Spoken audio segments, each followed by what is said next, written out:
Hello, hello. Welcome back. Yusuf Hatlani, welcome to the stream. Thank you for the raid. Sorry I was gone when you came in, but I really appreciate you stopping by and bringing your friends.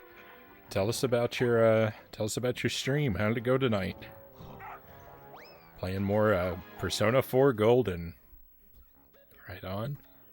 And we've got Dressy Chalice here. Great to see you again. Thank you for joining us as well.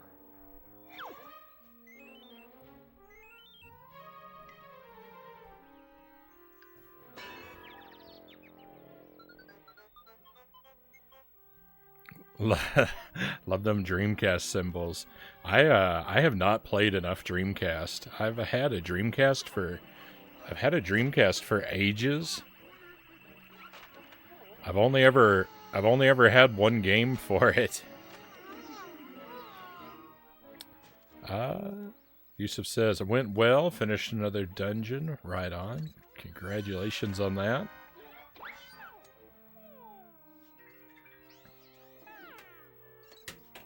We just finished Scooby-Doo, Night of 100 Frights.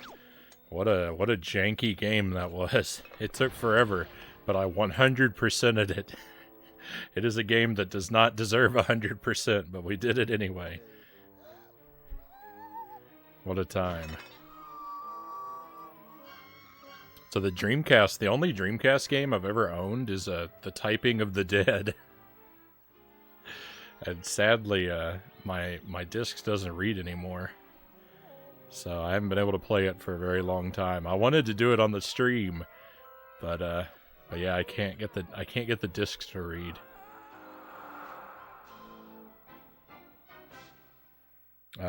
That's actually not entirely true. I've actually have 2 games for the Dreamcast, but the thing is my other game was Crazy Taxi, and that disc never worked. That disc has been broken from day one, so I don't really count it. But fortunately, I understand that Dreamcast games are very, very easy to acquire, so maybe there will be some on the stream a little further down the line.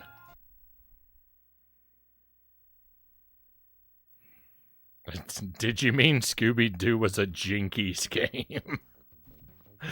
It certainly had me saying Jinkies a number of times. All right, let's not let the demo play out too much. I don't want the game to spoil itself for me. So Pac-Man World is a much better game. This is my first playthrough of Pac-Man World. We're going through it, trying to go through it blind and just sort of slowly discover the game as we move along.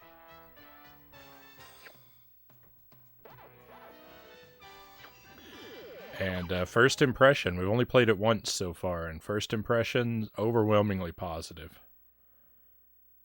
I really like the time we spent with it last week, and I'm very happy to be diving back into it.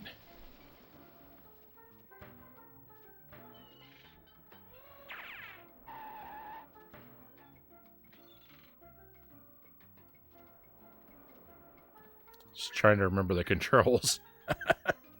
I've slept since the last time we played it.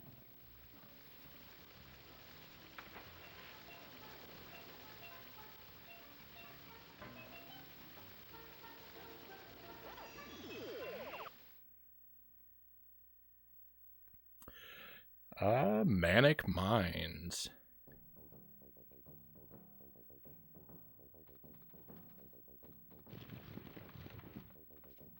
Got some interesting lighting here. This guy looks like he has a spike on his head. I better not jump on him.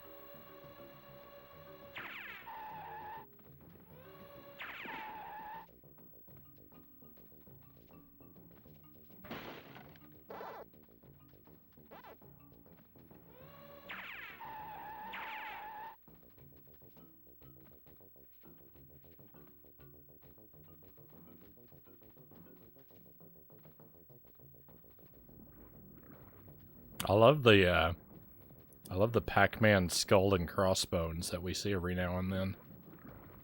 Uh-oh.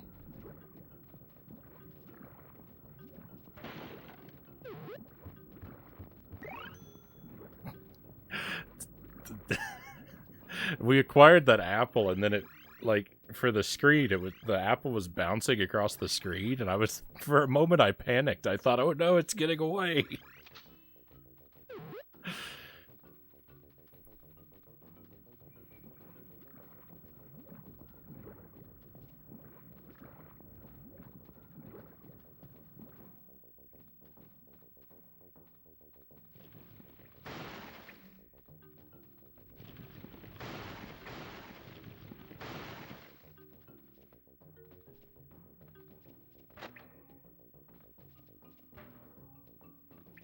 Saw something up there. I'm not entirely sure how to go about getting it.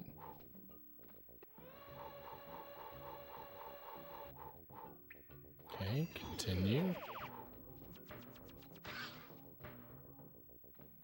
Well, maybe I didn't see anything. Maybe it was just my imagination. Can we break this? Nope. It's dark and spooky now. Nice. What?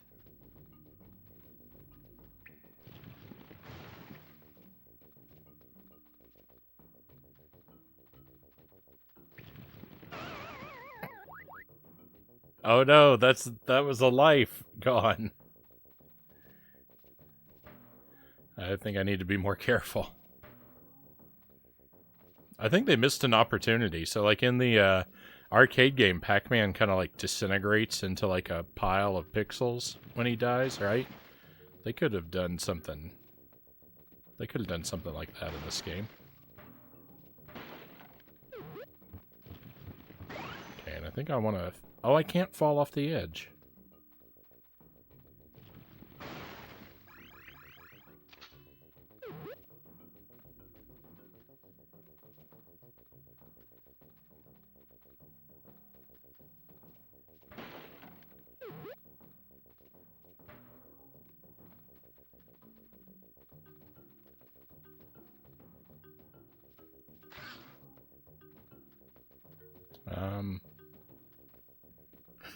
I appear to have come to a dead end. Well, I can fall off the edge down here. I don't think I should, though. Oops.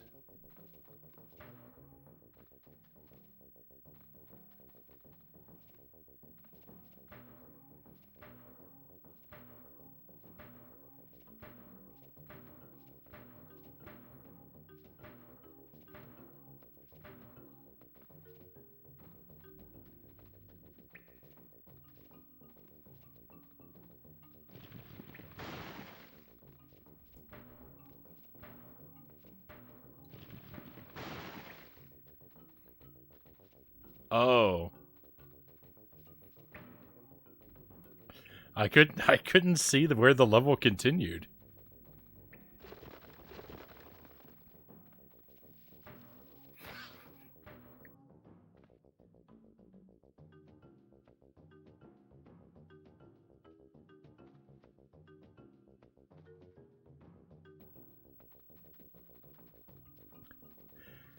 That was quite a cough.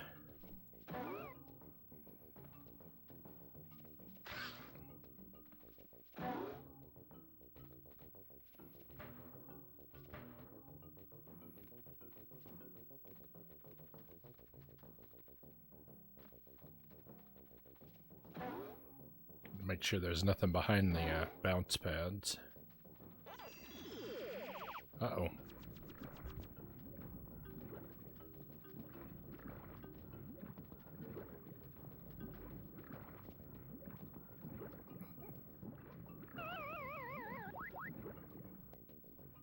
I'm bleeding lives now.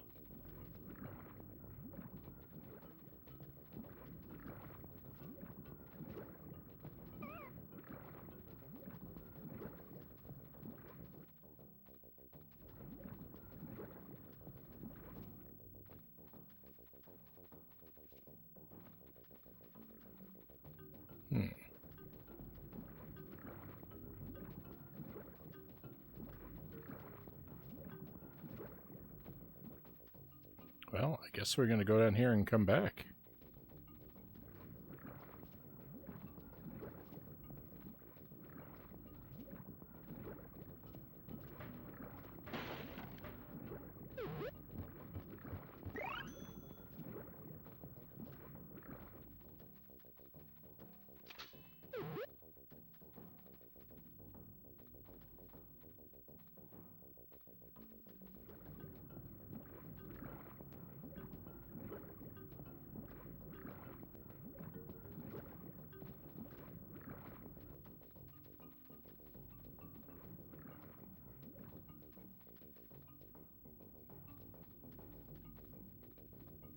Oh. Why does it turn around there? Why doesn't it ride all the way to the end?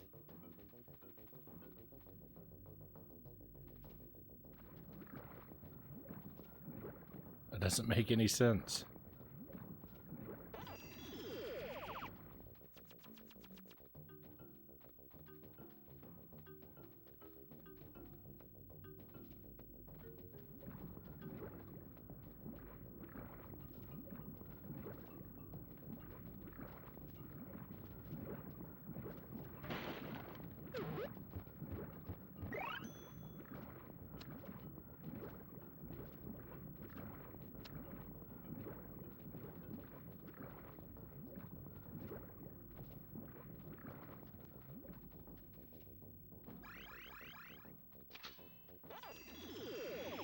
Alright, maze time. Oh my.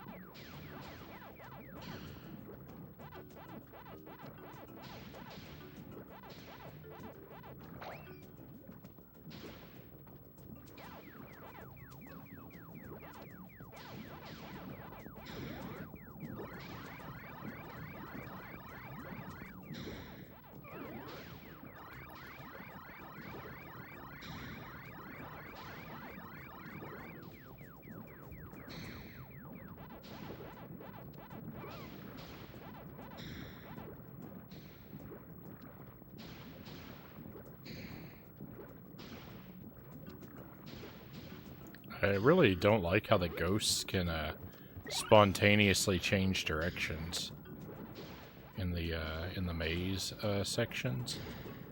That's just it's weird and I don't like it.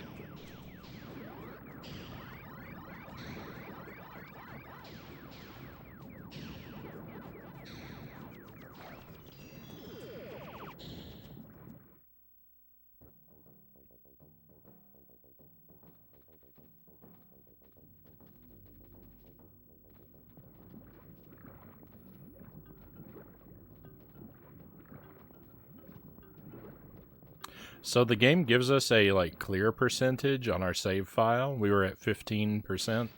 I'm not sure what contributes to the clear percentage, if it's just beating levels, or if we have to complete mazes, or if we have to find all the Pac-Man letters. The game does not seem to track those kinds of items individually, and doesn't give you any feedback regarding them that I can discern.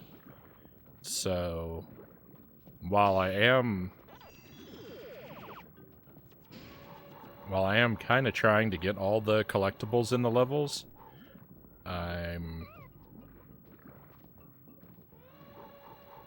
not sure that we're actually going to hit 100% with this game, and that's a real that's a shame, right? 100% of the trash Scooby-Doo game, and now I'm not gonna 100% the amazing Pac-Man game. I don't know what's wrong with me, but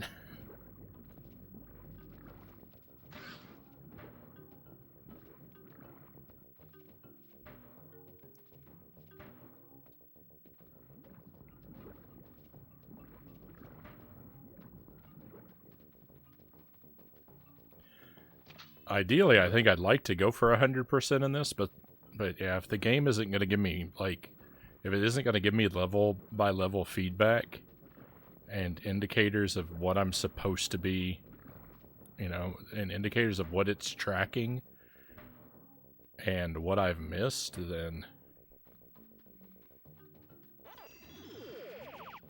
it's really too big of an ask for me.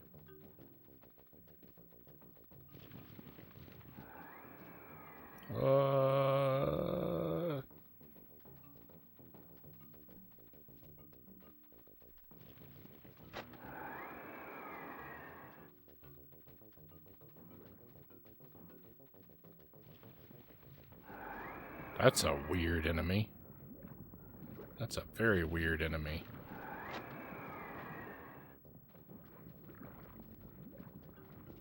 I'm not gonna make it. Oh, I did make it.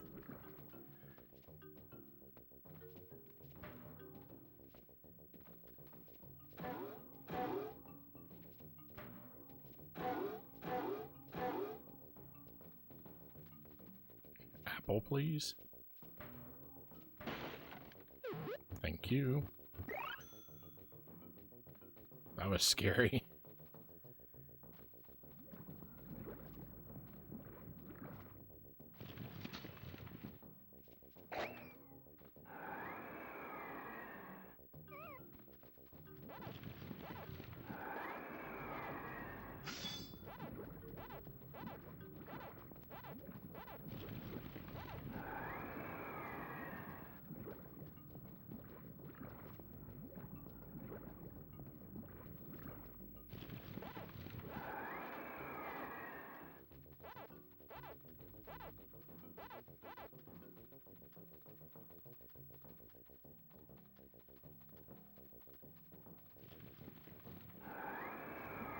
I guess that's it.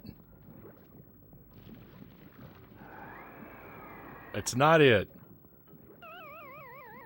And I burned up.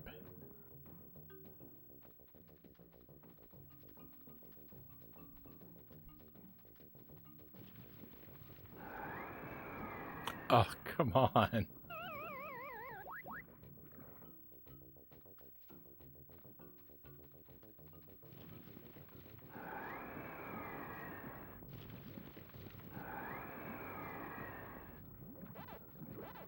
That's weird that it saved my progress toward collecting these dots.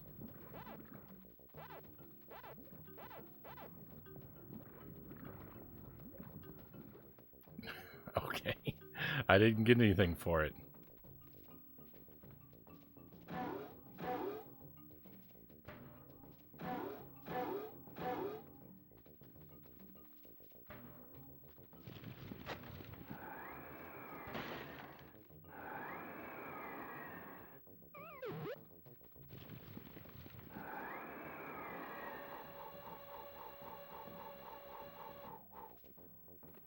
This game is frequently incomprehensible.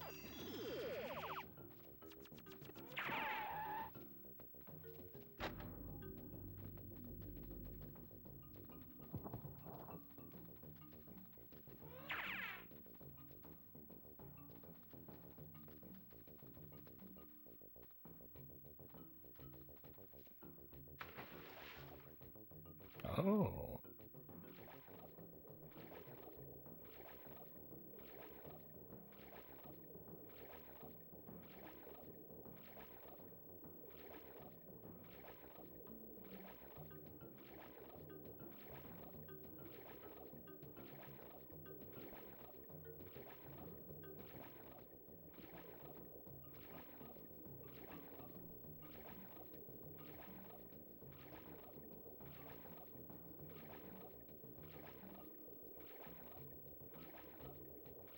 So I was thinking about Contra 3 because I have Contra 3 on the SNES and I have it on the Game Boy. And I was kind of undecided on which order to play those two games in. Because I know that the Game Boy one, well, I expect the Game Boy one will be underwhelming. And so in a way, like, I kind of wanted to play that one first to get that out of the way and save the better one to play second.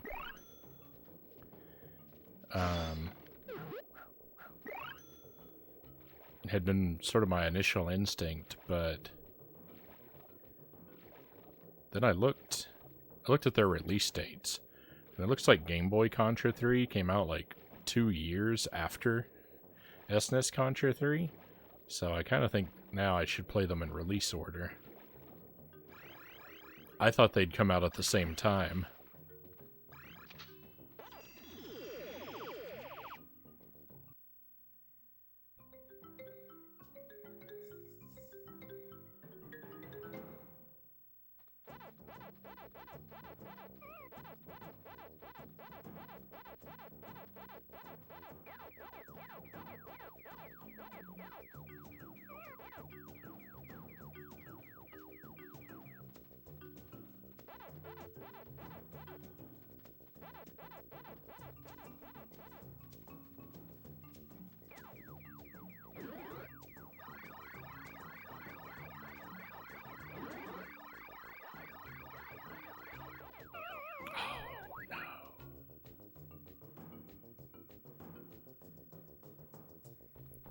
Just bleeding lives.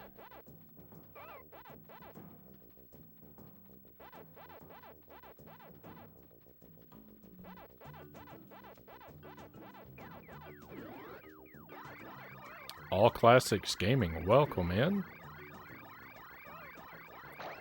Welcome to Pac-Man World.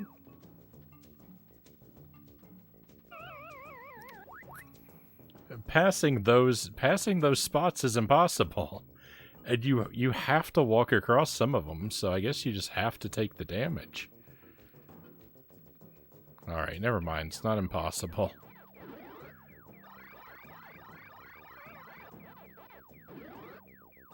But it sure feels like it is.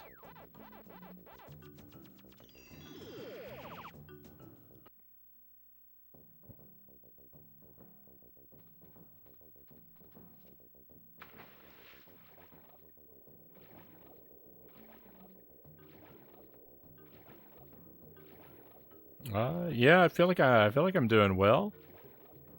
I hope the same is true for you. We finished Scooby-Doo on the Xbox. 100% run. I'm very happy to be done with that game. That's spirits are high simply because of that. But then I'm playing this game. I really like this game. I'm complaining about it a little bit here and there, but overall, I think this game is really great.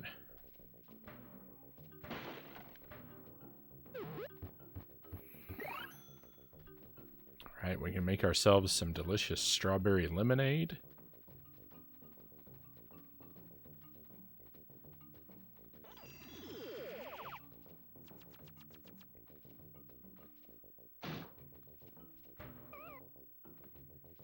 That thing hurts me from the side.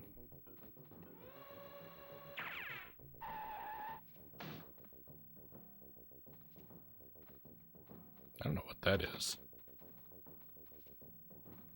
A squash?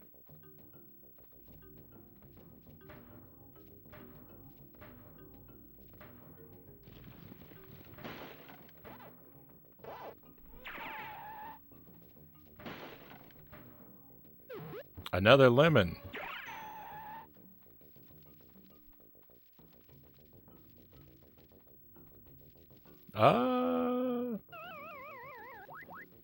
Scooby-Doo and Pac-Man as a weird combo? Or strawberry lemon's a weird combo. Strawberry lemon is delicious.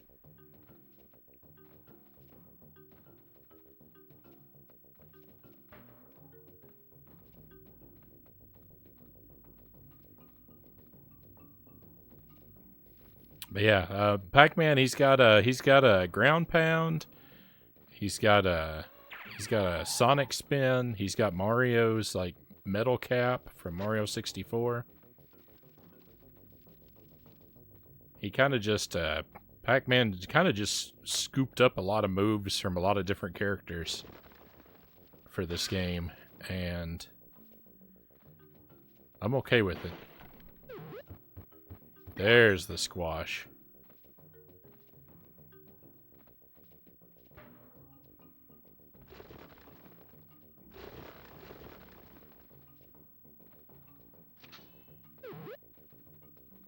Maybe it's supposed to be a pair. I think it's a pair.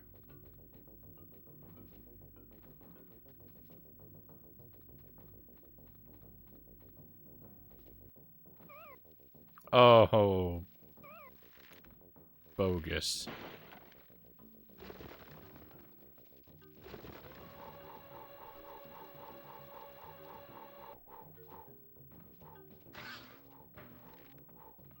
Well, this is a horrifying jump.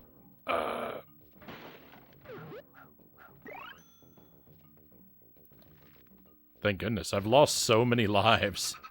I've lost so many lives on this level. This is still our first level of the night, right?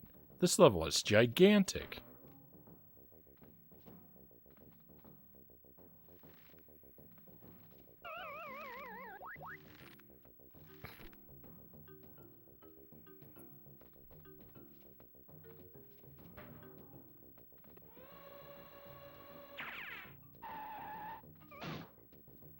The game is weird because of a mishmash of stuff.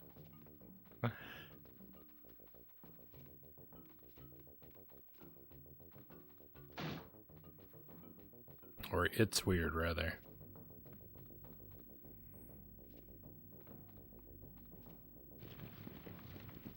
Just run away from that guy.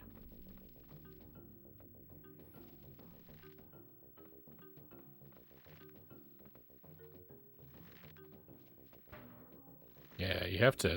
That's weird. The swinging log is very weird.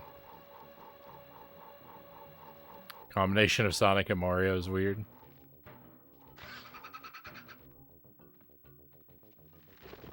I just find it weird that it's Pac-Man in a platformer all around. I was saying this before, like, I don't know, like I can see Mario 64, like I can look at Super Mario Brothers on the NES and Mario 64 on the N64, and I can say, you know, these two games may look very different, but I can see the common thread that connects them, and I accept that these are two games in the same series. I cannot look at the original arcade Pac-Man and look at this game and say these are two games that are legitimately in the same series.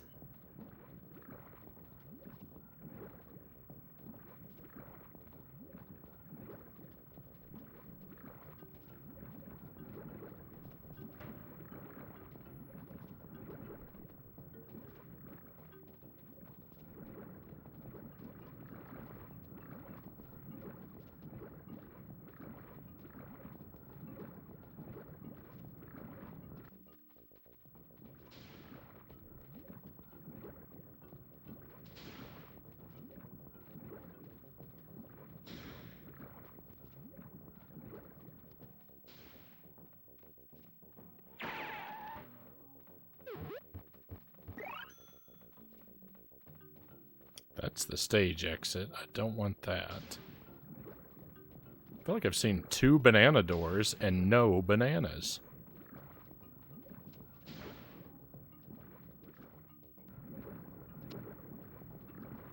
Sounds like someone is forgetting Pac-Land. Send Spaceys. Welcome in, Spaceys. Great to have you with us. I hope you've been doing well, my friend. And I did mention mention Pac-Land the other night. I've never actually played it.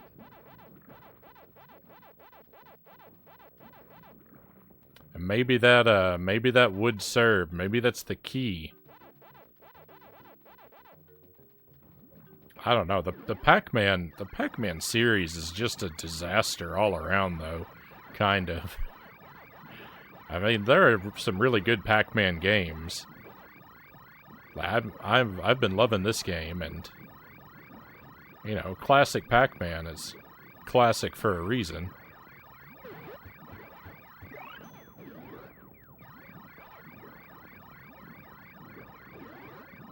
But then, like, I don't know, it's just weird because all the games are like don't have anything to do with each other, and Pac-Man 2 is just a catastrophe. So There's one of our friends. We need to rescue our friend. I don't have a key to open the cage, though. Hopefully that's what's behind one of these banana doors.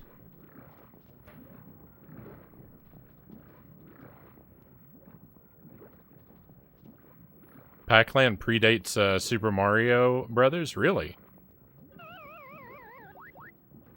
That I didn't know. That's surprising to me.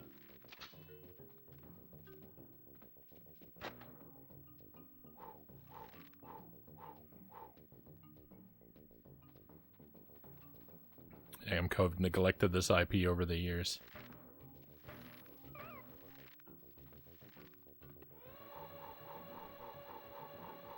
There's the key.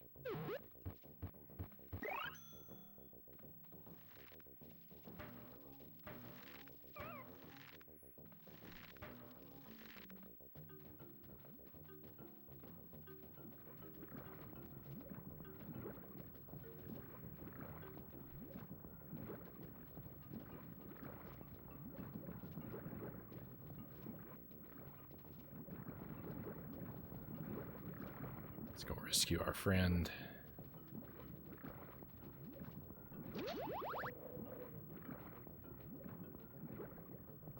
Bark, bark, bark. Pac-Man, you are the best. Thanks for rescuing me. Victory. Why'd the camera get so close? Zoom out.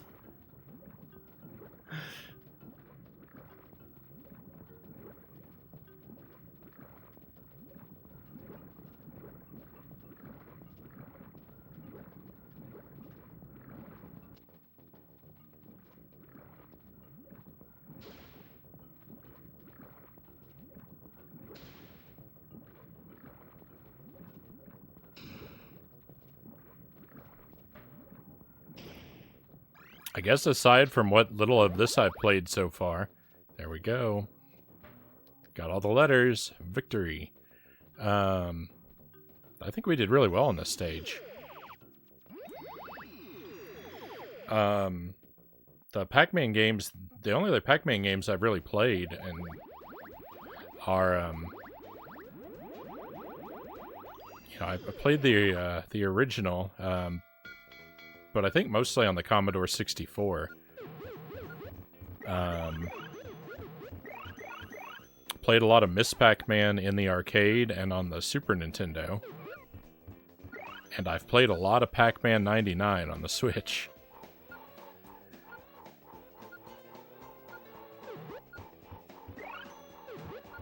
I like Pac-Land or like Pac-Man Jr. or Super Pac-Man.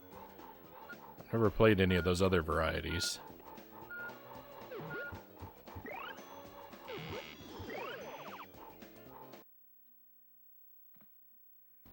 Played a lot of Pac-Land as a kid.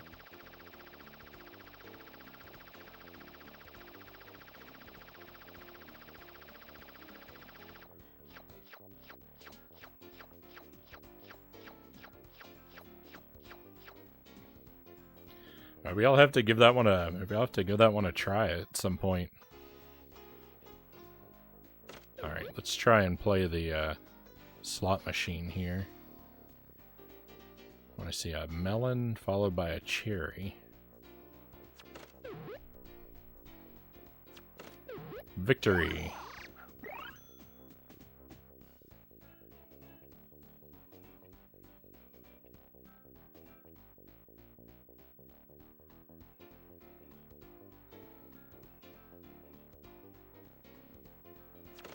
Okay, apple cherry, orange cherry.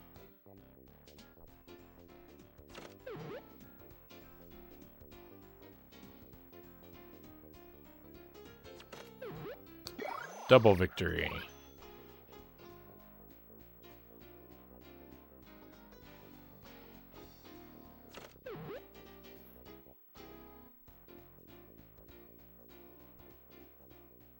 Nope. Ah.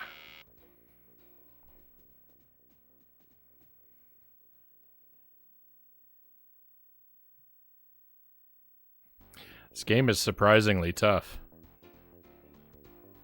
The little mini game. You know what? I think we have enough lives. I'll just skip. Get some lives for our points anyway. So there we go.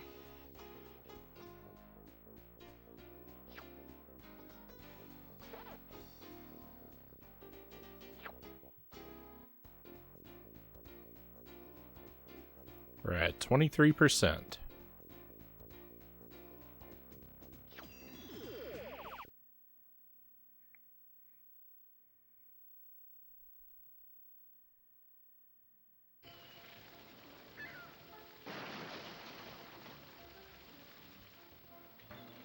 Seems like there could be a secret hidden in there, but I don't think that's the case. Rough. Go, go fetch more friends. Good boy. My dog is calling me good boy? That's weird. Mile Hyrule, welcome in. Welcome to Pac-Man World. What an appropriate place to hydrate. Right next to the waterfall. Let's do it.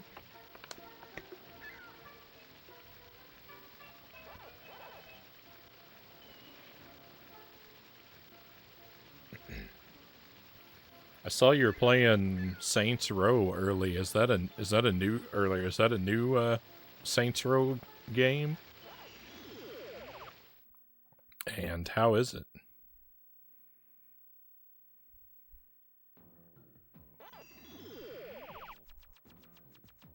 I think that's what I saw.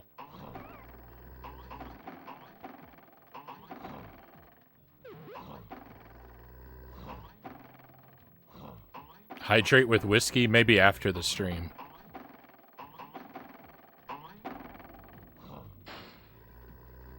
This is PlayStation 1.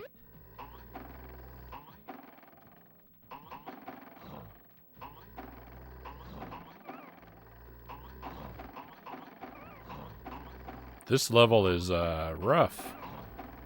I'm not doing so well.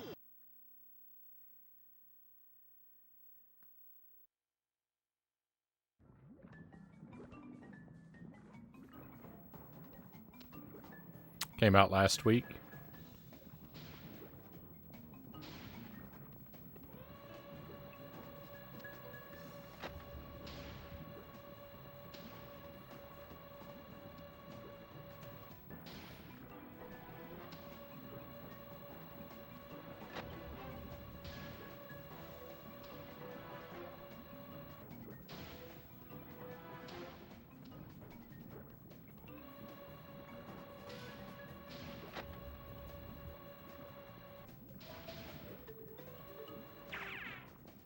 Oops.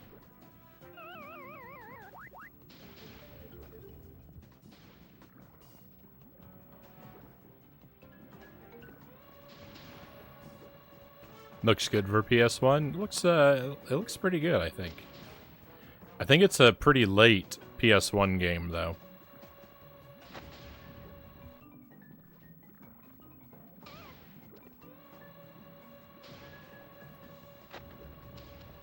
Saints Row's buggy, but the missions are fun.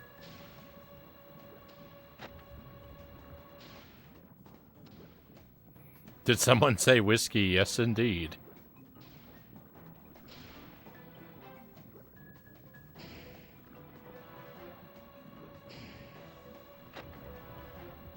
I need to bail. Grocery shopping. Just leave you on the screen while I lurk. Thank you for the lurk, Spaceys. I really appreciate you, my friend. I wish you a smooth shopping trip.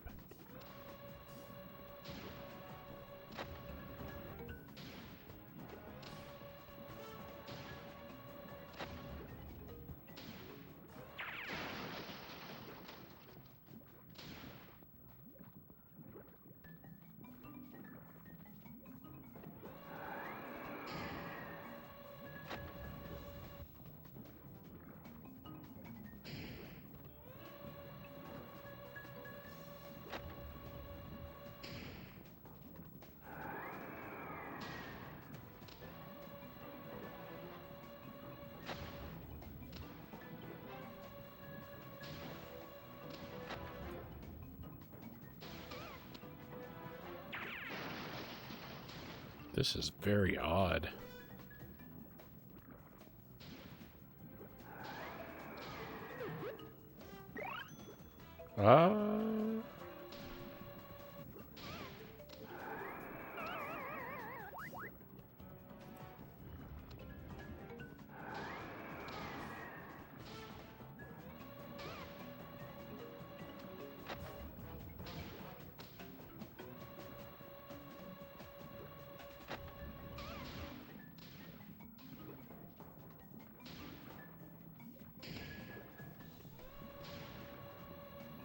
Mile High World would be the one to go to for the whiskey recommendations. That's for sure.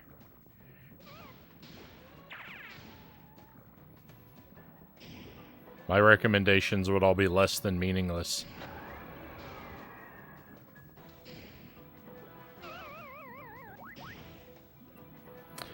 This is a crazy difficult boss. Thank goodness we don't have to do it in one life.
Look at how many obstacles there are to balance.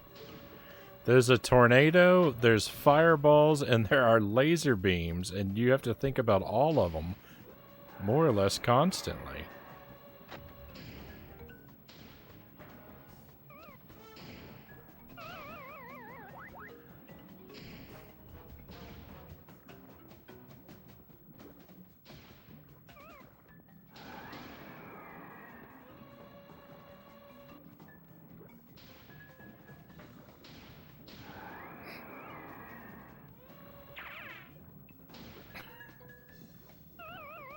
I'm having a rough time.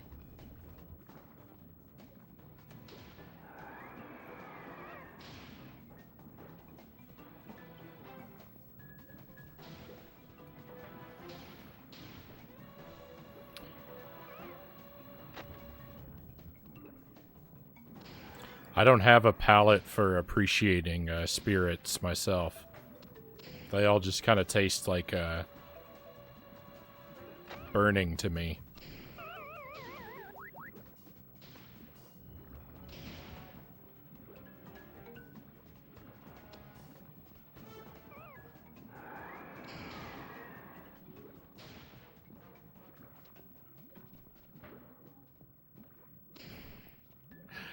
This boss is tremendously not fun.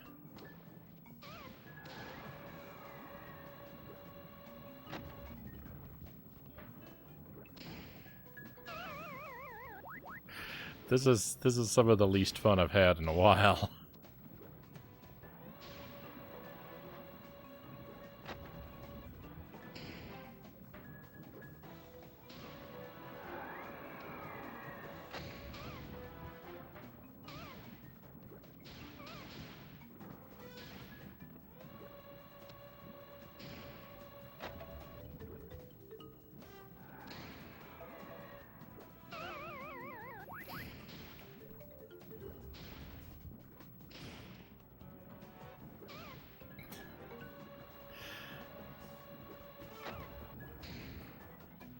It would really be nice to not be hit by every single thing in the game.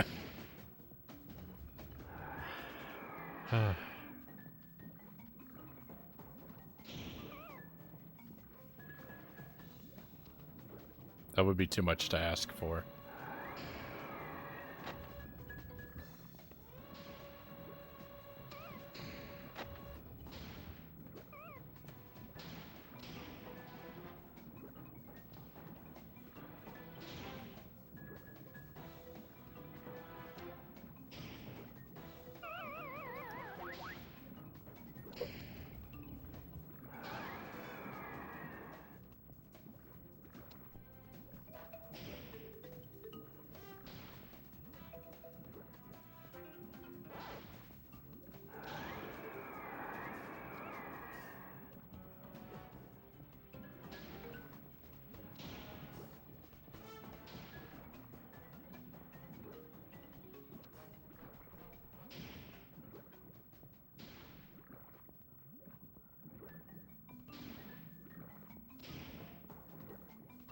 I love the concept of this boss, but it looks like there's way too much going on. I couldn't agree more. It started off just fine, but, like, I feel like this boss should be alternating through these different attacks, not doing them all in combination.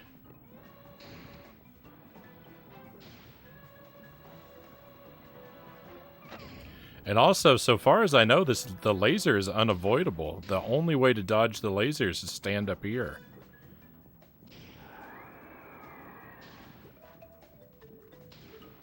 Oh my goodness, we're gonna lose 100% of our lives. You don't seem to be able to bounce over it.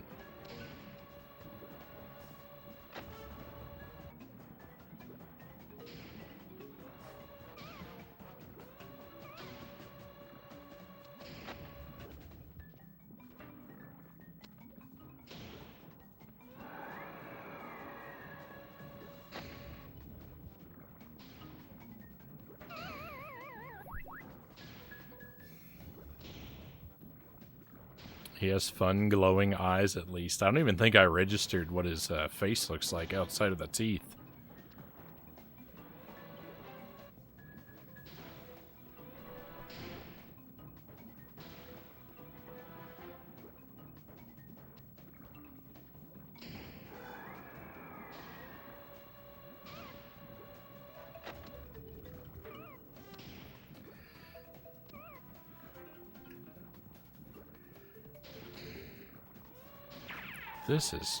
This is dreadful.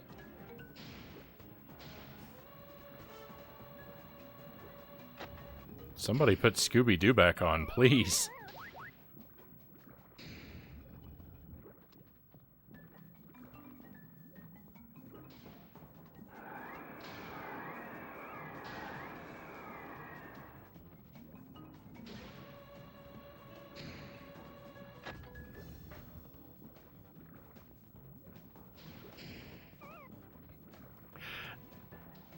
There is no way to avoid that laser.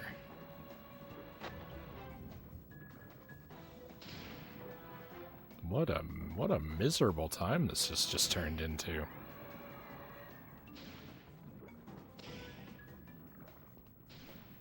This makes me sad.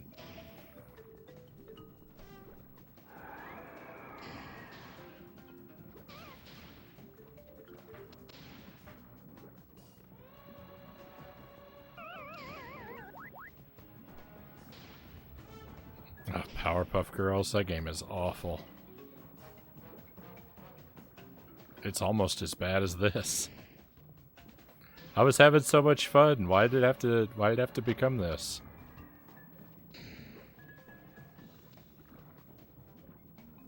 Forgot the Pac-Man game on Sega Genesis name, but it caused me so much frustration. Is that Pac-Man 2? The one that's like a point and click?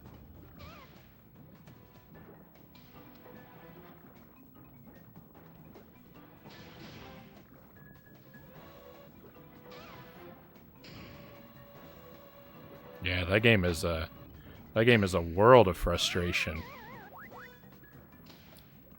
We played a little bit of that on the stream. I couldn't make it through the second scenario. I got lost looking for a guitar. Couldn't figure out how to make any progress.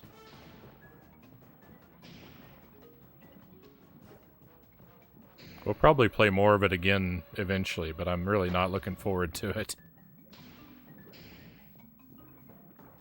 Although right now, like, as an alternative to this, it seems very tempting. Very tempting.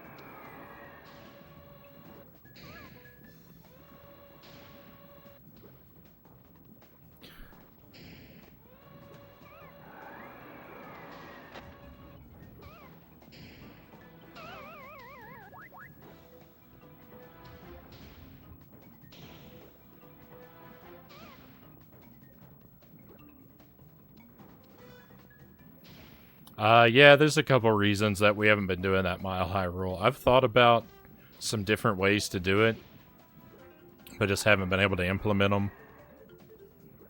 There's just a bunch of problems with it.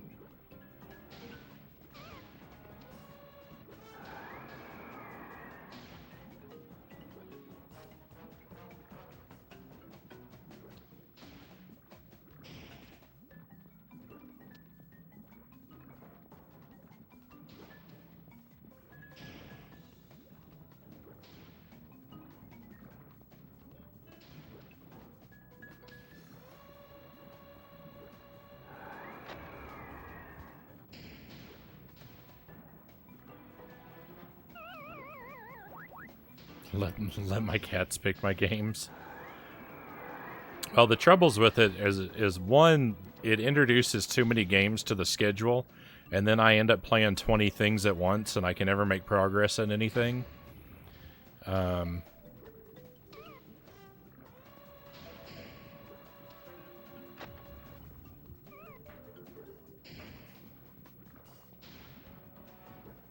So far as like the games that are being picked, it's actually better when people want me to play trash games. Another big problem with it is that people want to use it as an opportunity to have me play games that they really like, and I don't necessarily have the same tastes as other people, and so then the stream ends up being like 3 hours of me just complaining about someone's favorite, me just hating someone's favorite game for 3 hours.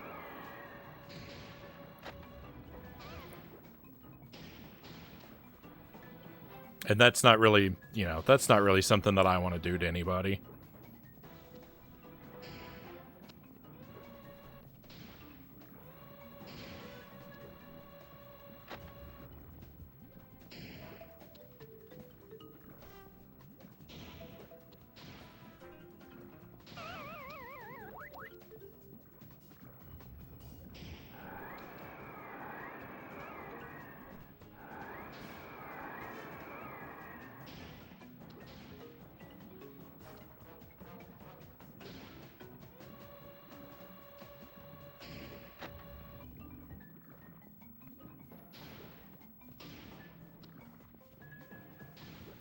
And on a technical side, it's really impractical because I have so many games for so many different consoles.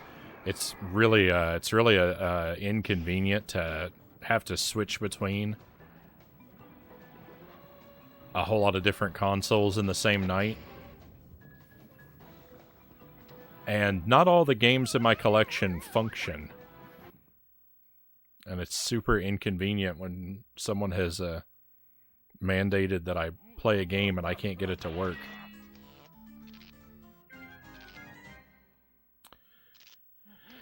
Well, that went poorly.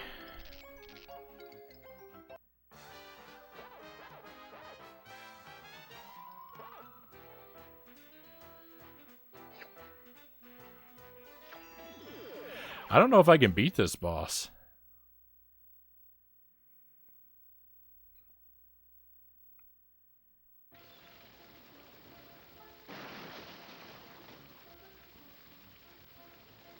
Lay out 5 games with a treat on each, and whatever the cat goes for first, you pick. That's actually not really a bad idea.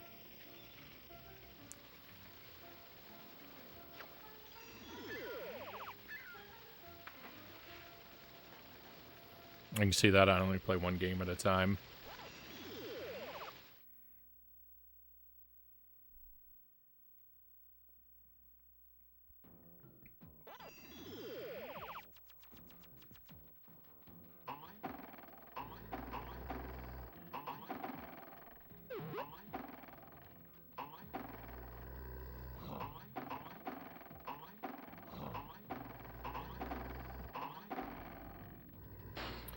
I like doing 2 games per night. Typically, it's not really that bad. If I'm only doing 2, it's not bad to make a switch once per night, but any more than that,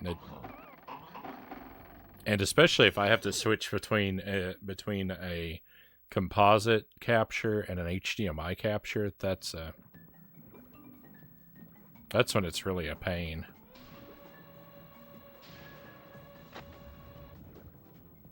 So I've thought about like doing like a viewer pick thing, like with rules that it has to be for the same console I'm already using or something like that, but it's still,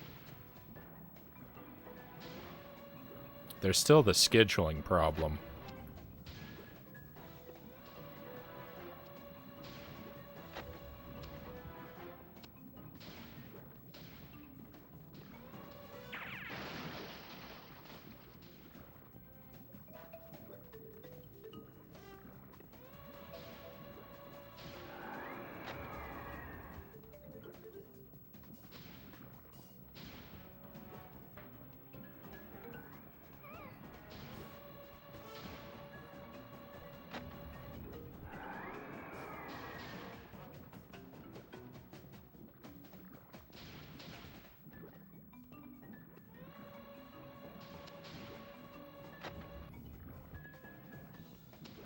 You know, it's always a cute idea to involve my cats in the stream. Not very practical, though. Considering they're not allowed down in the basement.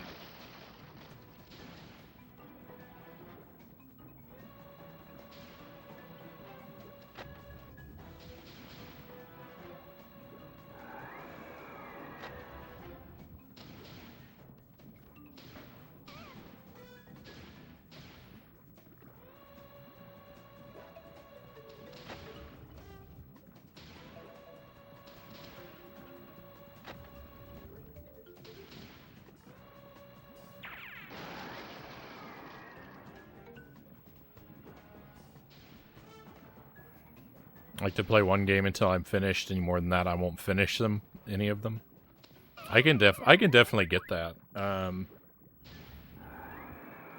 The stream, though, you know, because I stream regularly, the stream keeps me a little bit more accountable for that.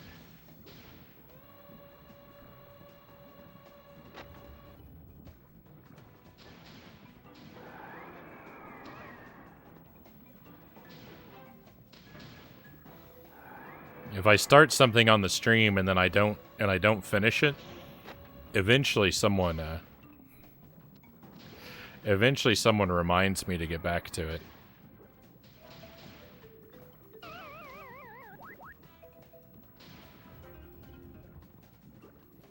Hello, Master Tuesday, and hello, Zinshan.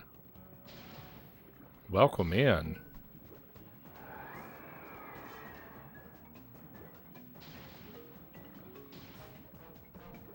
I was actually lurking in your stream earlier, Zinshan. Zinshan's been playing Crystallis on the NES.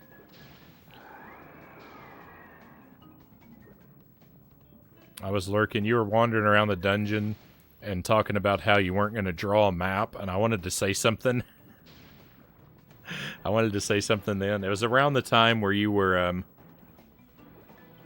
you had to go talk to Stom while you were disguised. You were talking to Stom while you were disguised as Stom.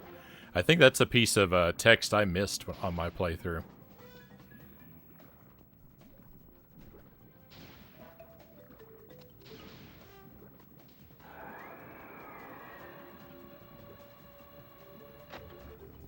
I wanted to come in with I wanted to come into the chat with something witty to say, but I could never think of anything.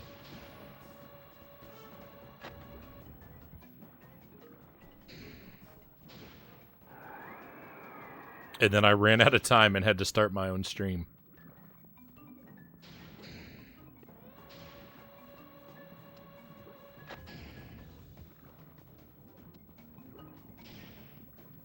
Pac-Man right now is making me wish I hadn't.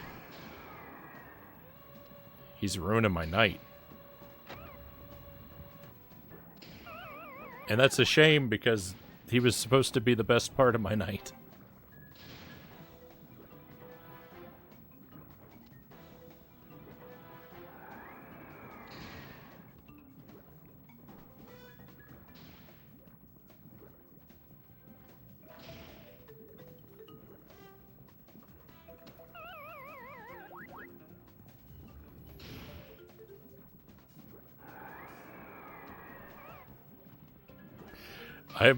I am never gonna get past this boss. It's simply not possible. Yeah, just fall in the lava. That's where you belong, Pac-Man. I'm turning against Pac-Man. I'm not on his side anymore.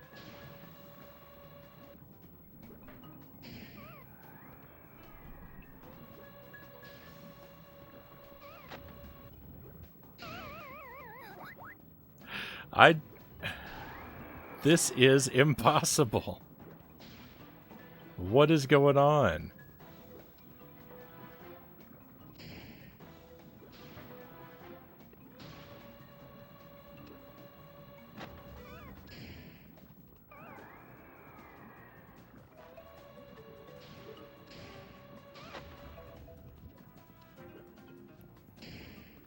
No one can beat this.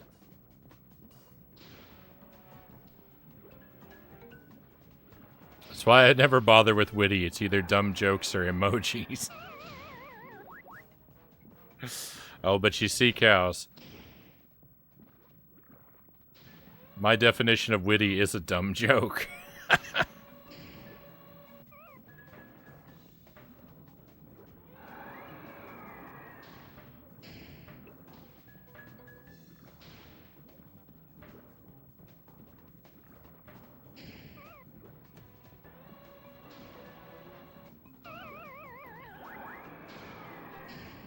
This is a miserable experience. I can no longer recommend this game. This boss has ruined this game for me.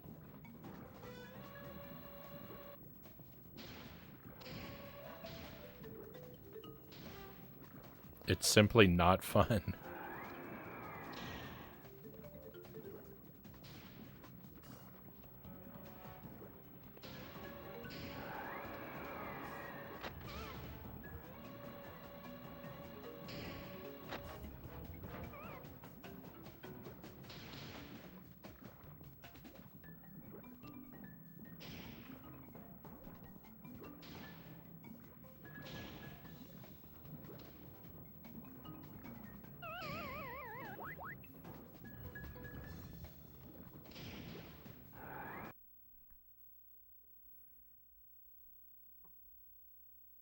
Alright, sorry. I need to rewind the chat.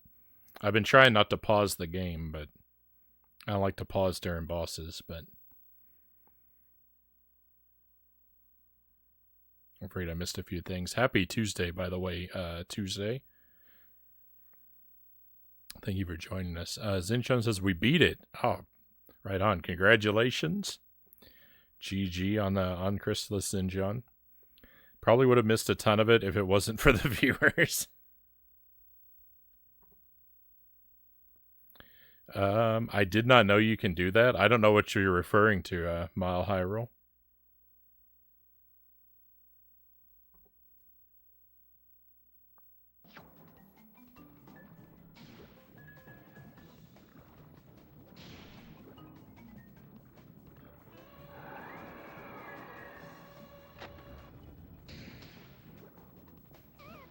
Same, I forgot. Fair enough.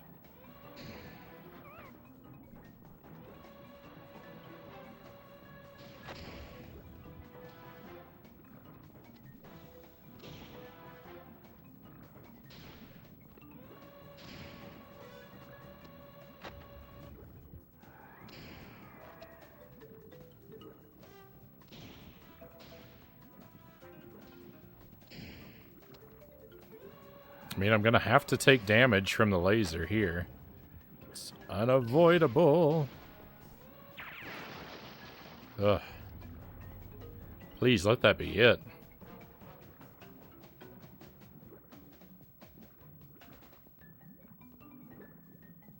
Awful boss. Terrible boss. Horrible, horrible experience.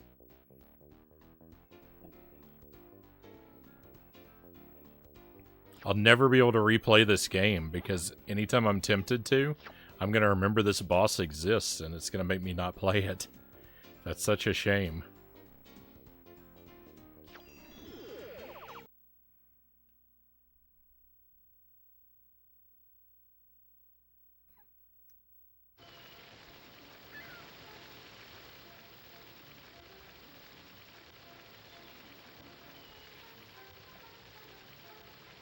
And GG on beating the boss. Thank you, Zinchun. Ugh, that's awful.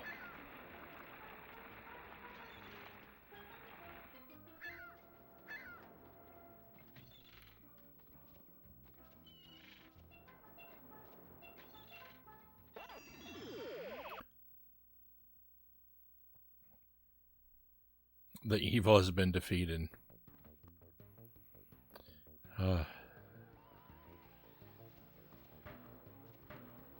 That has really upset me.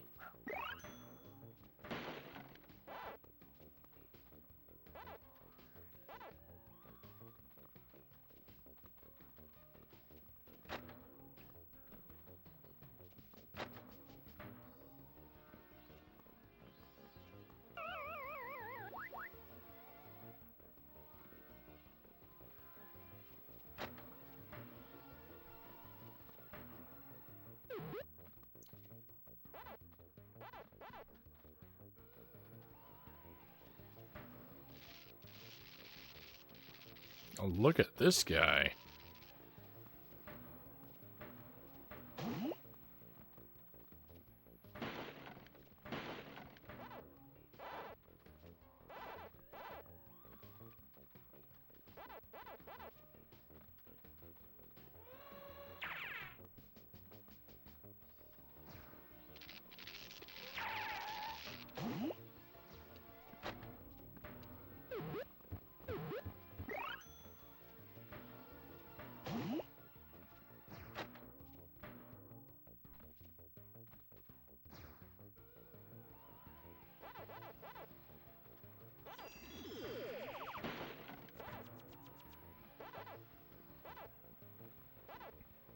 Space theme level's kind of cool.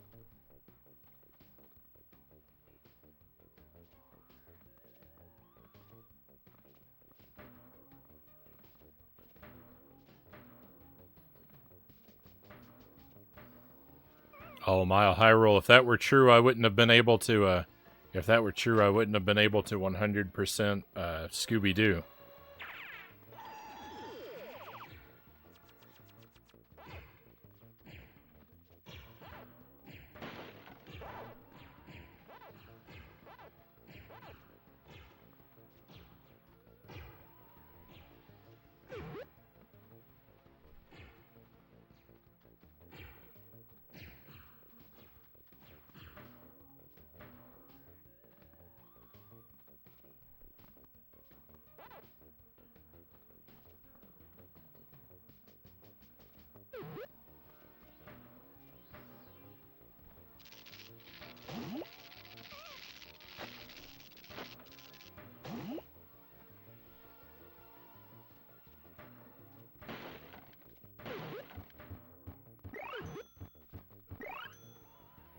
This must be part of the Disney Star Wars universe, Tuesday says.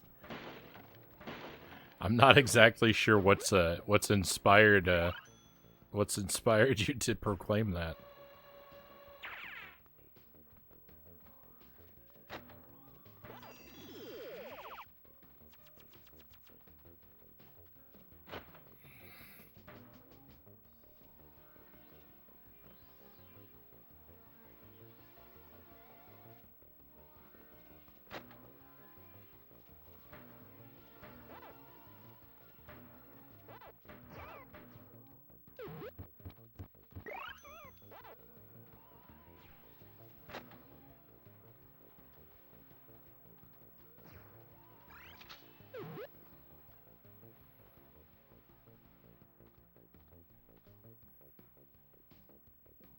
It's got all the hallmarks of Disney Star Wars. It's in space, and it's also in space. Okay. I will defer to your professional opinion.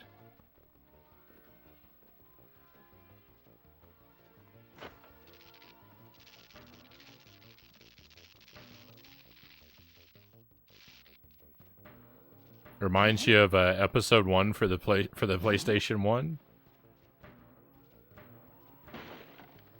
Oh, nice. I like these green ice cubes all of the objects seem to be hidden in the stage. It's kind of fun.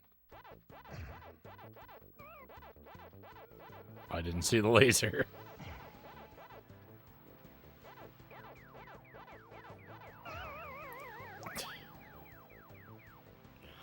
My timing could not possibly be any worse, could it?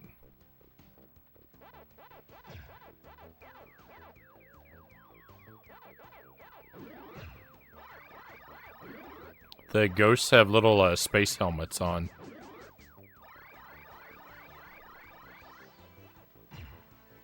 You know, because if they couldn't breathe, they might die.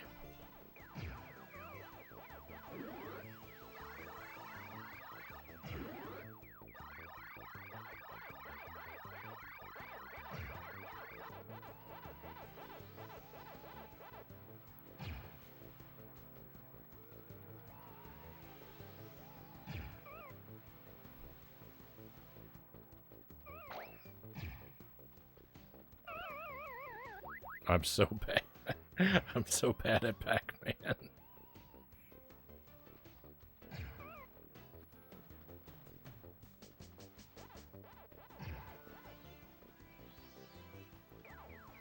I wish the power pellet made you immune to the environmental hazards, but it does not. They seem less threatening with the helmets. How can they eat you with those on? Good point, cows. Pac-Man World confirmed for unrealistic. Immersion ruined.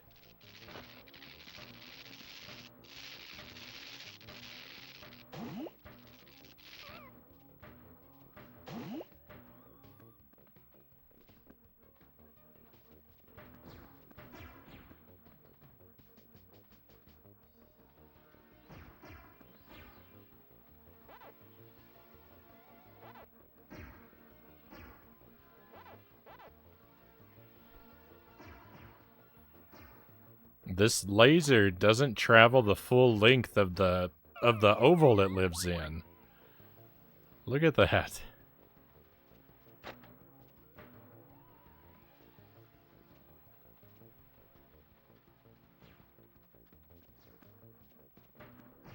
Look at how close it gets to the bottom, like it's almost touching, but it does not go all the way up to the top.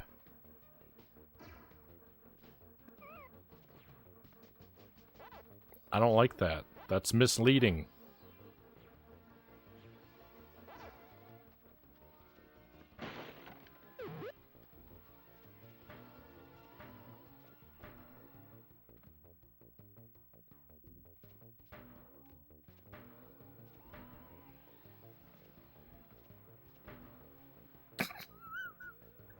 It pushed me off the stage.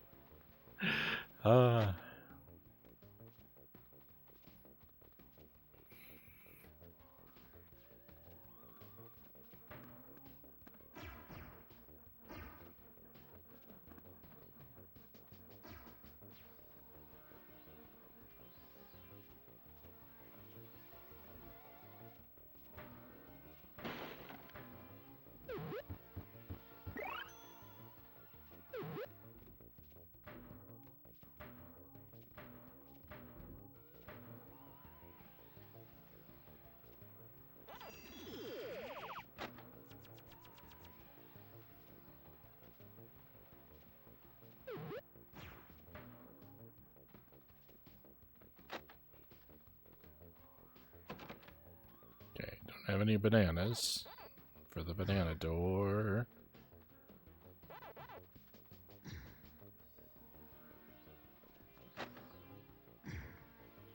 This is probably bananas. It's not.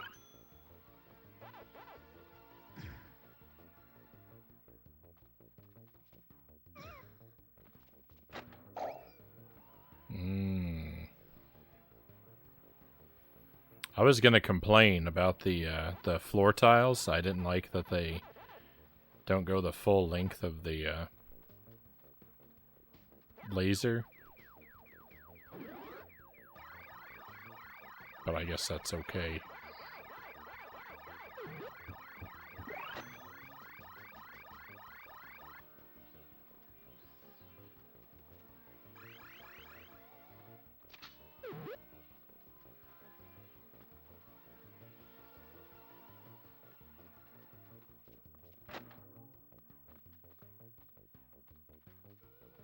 I thought the idea was like the floor had been discolored by the laser. Ooh. Like this. These platforms. This is very Mario.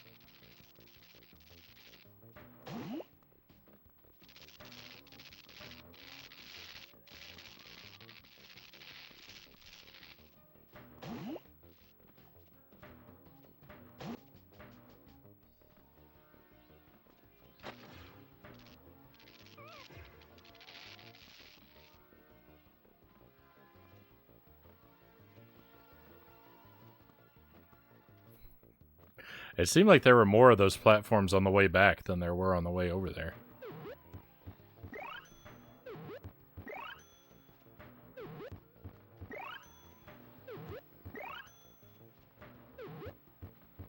That's a lot of fruit.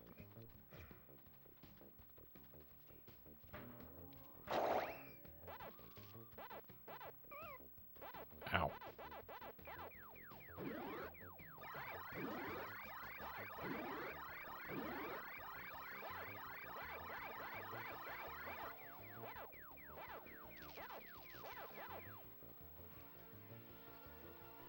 It's a lot of fruit, but it's not the one that I need for the door.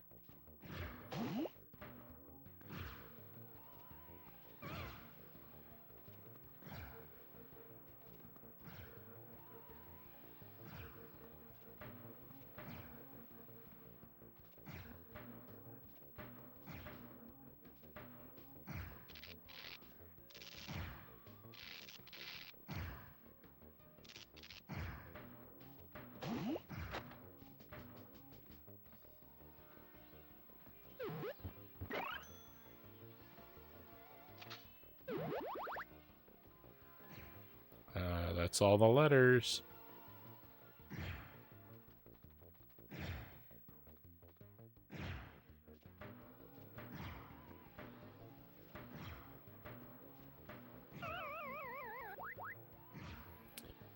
Roasted.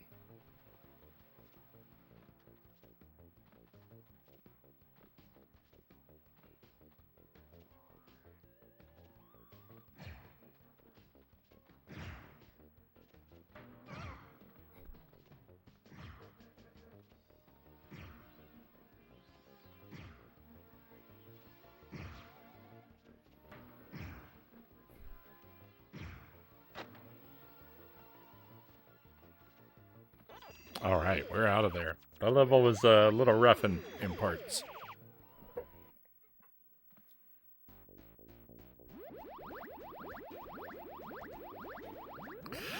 Nerd Rock from the Sun, welcome to the stream. Thank you for the follow, by the way.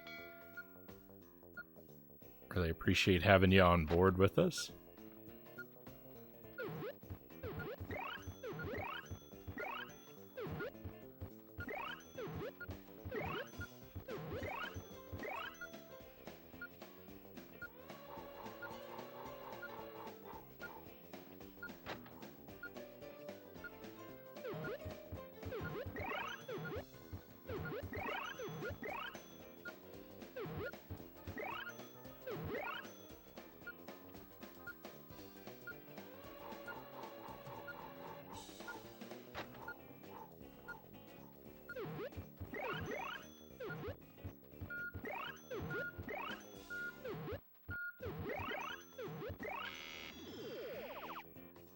Well, we were close to all the things. There was one treasure chest there at the end I didn't quite make it to.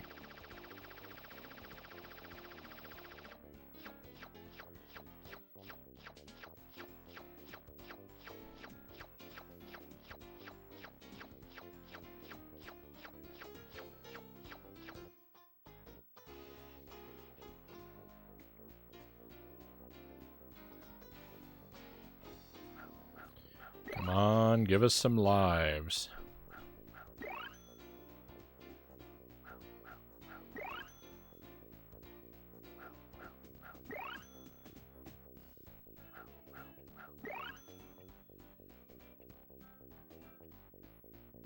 That's pretty good.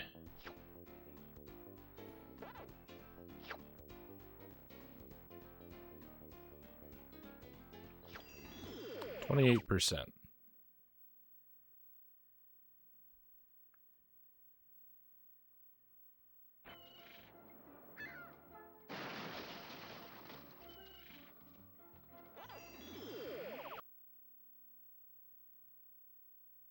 Far out.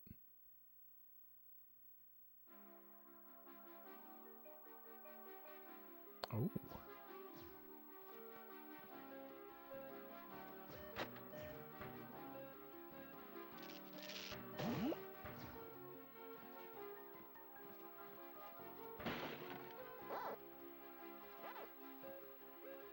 Oh no. It's okay.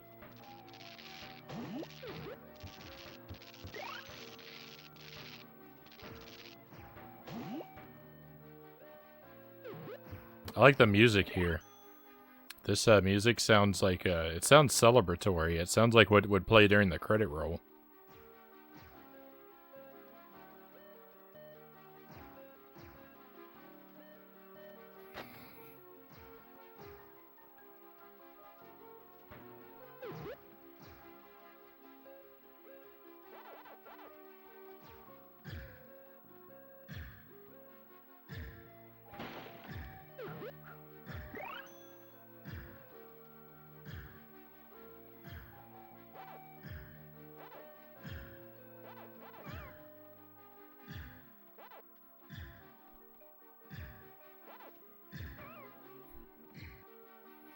I'm so slow and clumsy all the time.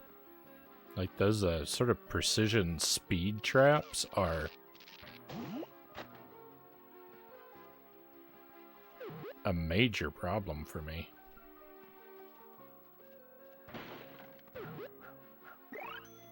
I can't believe how terrible that boss was. The World 2 boss.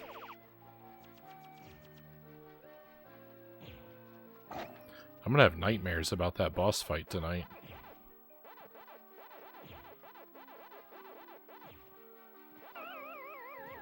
How did I miss that pack pellet?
So I've had it in my head for a couple days that I want to cook some chicken soup. And you know, I've been looking at a lot of chicken soup recipes, and they're all basically, you know, similar. So I've got a pretty good idea of how a chicken soup is put together. But one of the things is every recipe that I come across, they always include celery as one of the ingredients, and that's very frightening to me. I'm not sure if I can... So I've had celery in stews before, and I have never enjoyed it. And so, you know, I could just leave it out, but... I want to try and figure out if I can,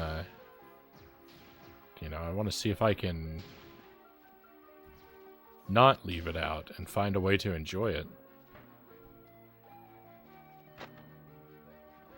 But I don't know if it can be done. I'm hoping that if the celery is one of the first things I add to the pot, like as soon as I heat up heat up some oil and then throw the celery in first and like kind of obliterate it. like really thoroughly cook it. I'm hoping that that might transform it enough that it can be tolerable. Because I'm kind of that way with onions. Like I like onions, but my onions have to be really thoroughly cooked for me to enjoy them.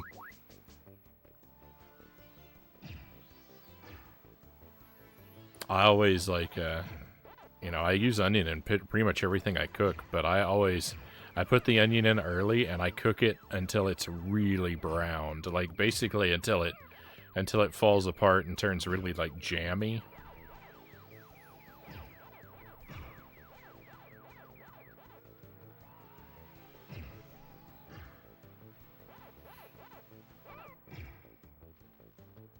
So I'm wondering if I can do the same thing with celery and and make it tolerable. That's my plan. We'll see. I'll probably be making soup. I don't know if I'll be making it tomorrow, but probably not tomorrow. I think I'm gonna have chicken and potatoes tomorrow, but soon.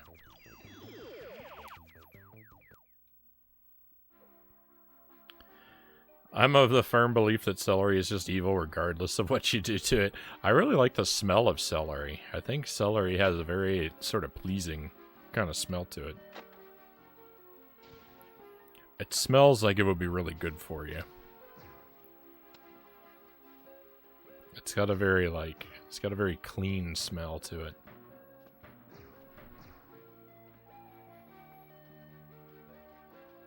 Shano, welcome in. Good evening to you.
Is a fireball really necessary? Come on, game.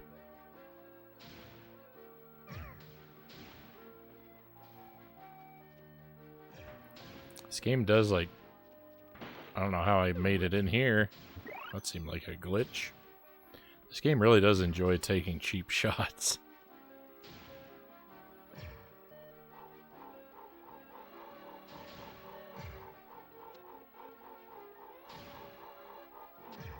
Oh, we've got a face cam inversion. Alright. I'll get right to that.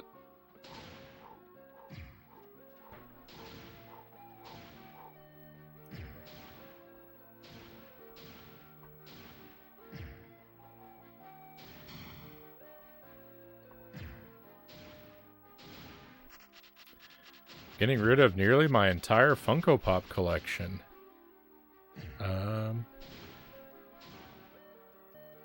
Since the rumored new Skylanders game is going to be possibly revealed this year, so I have enough money for the figures for the game.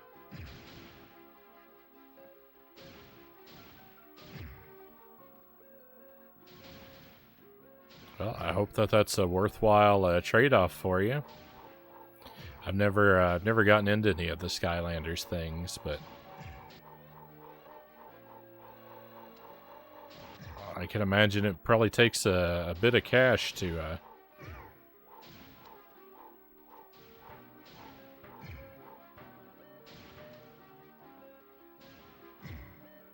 collect a meaningful amount of the figures.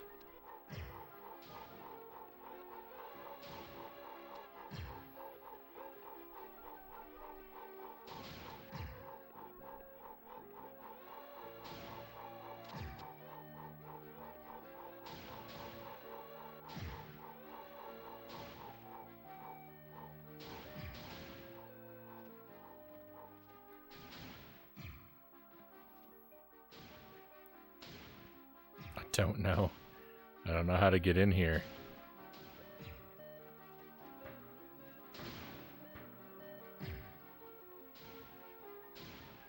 There we go. That's what I was trying to do. Look at this. I don't like this these boxes. I don't like them at all. I don't think that they operate in a logical or fair way. I think that they are bad. Very badly put together.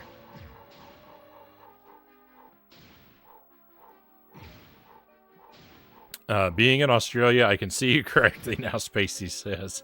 Yeah, that's we get our fair share of Australians around these parts, and the invert face cam seems to be popular among them.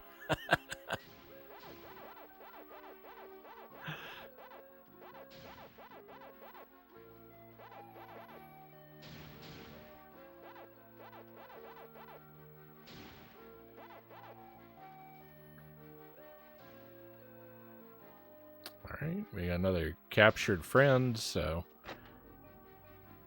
looking for a key nearby. Gonna miss some of the pops, I would imagine so.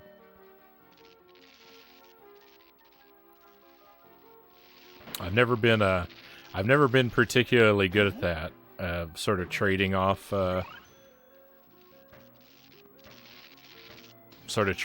items to put toward others like that.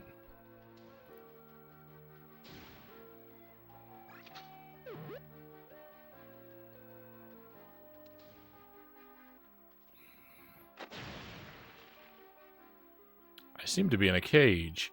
Have you seen the key? I have not.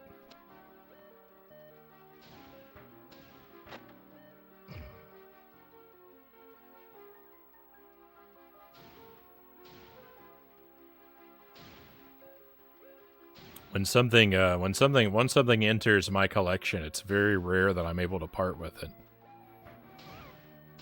And that goes for like pretty much all of my mini collections of various things. Once I start collecting something, I become really attached to it.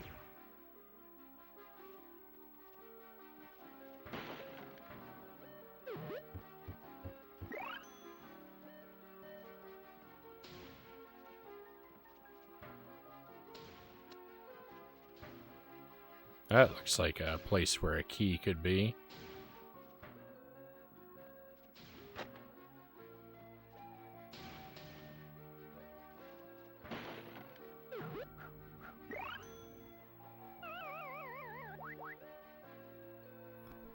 That was one up. That was a one up on a platform designed to jump us to our death. The only reason that's just a big joke. And I'm not laughing.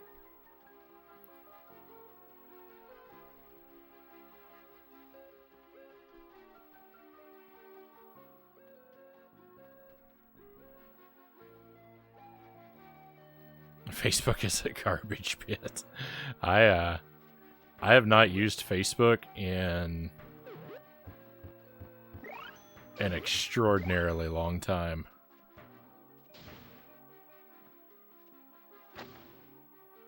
I don't know if I've posted an update on Facebook in it's probably been more than 10 years.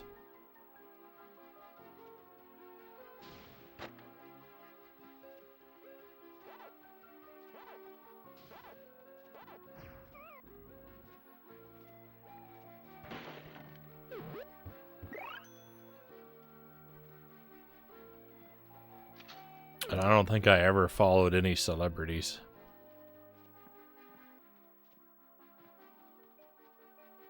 None that I can think of.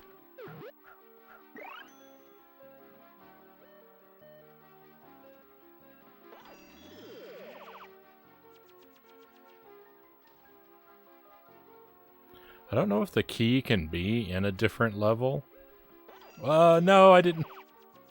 I didn't want to complete the level. I wasn't done looking around.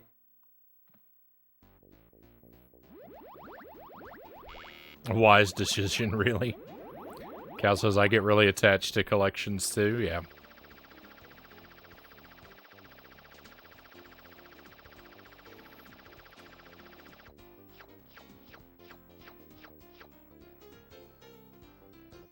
Yeah, even stuff like it's weird. Because I'll hang on to stuff that I really have lost my interest in if I have a like a complete set of the if I have a complete set of something. I don't really think it's a good way to be. It's just kind of the way I am.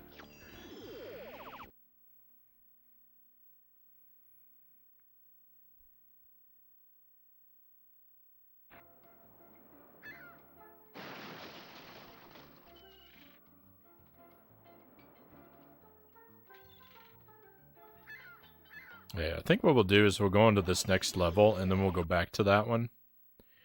There's definitely some other stuff to check out, but I'm not sure, like I said, I'm not sure whether the key has to be in the same level as the cage. So I want to try and take care of this level first,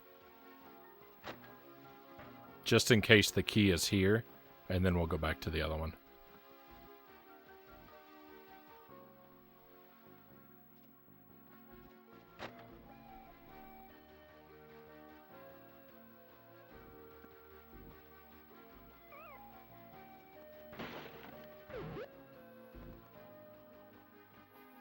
One time, Cam Clark, the original voice actor for Leonardo from TMNT, liked my Instagram post, and it was just a photo of an actual pizza.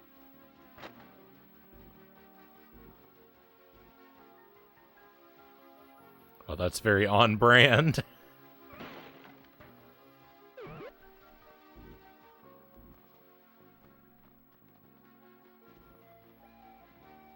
I don't know how I'm still alive. I think I messed something up there. What is going on here? Is that something I'm supposed to touch or something I'm not allowed to touch? I don't know. Okay, I'm maybe not supposed to, but can.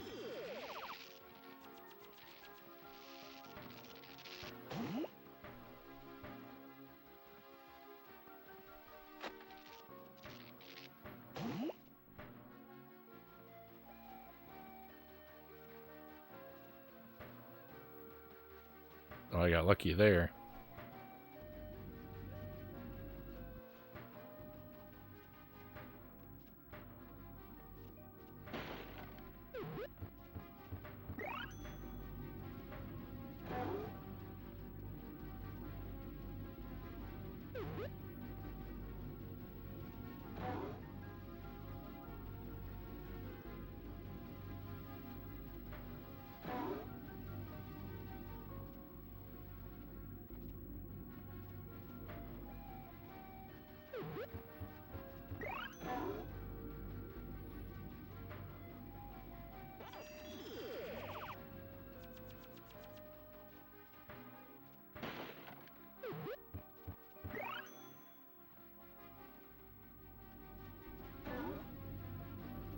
I've never really used Instagram or Twitter.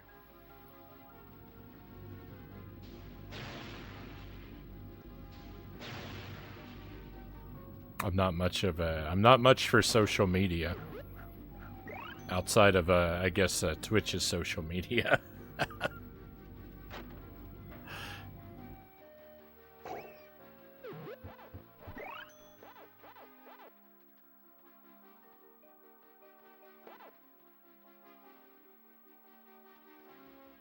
What?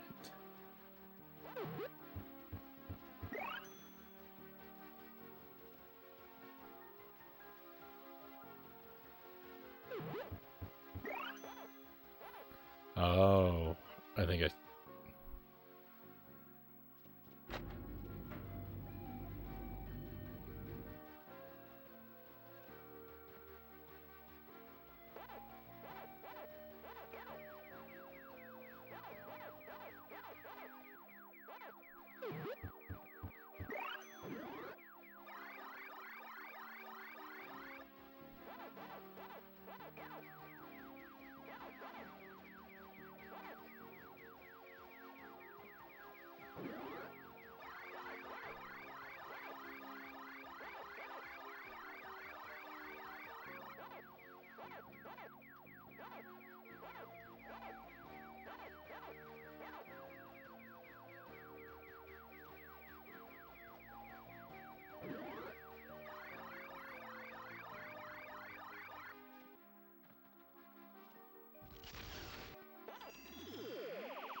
This is a messy level.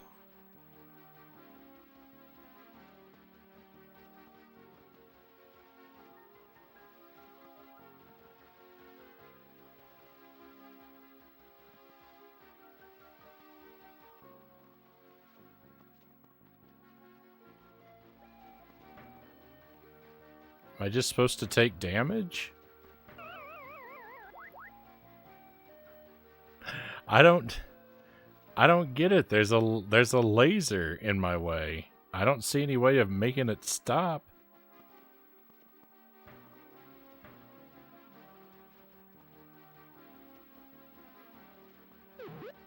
Do these like awkward jump around the laser things? I don't know. I don't know. I think they had some bad ideas in this game.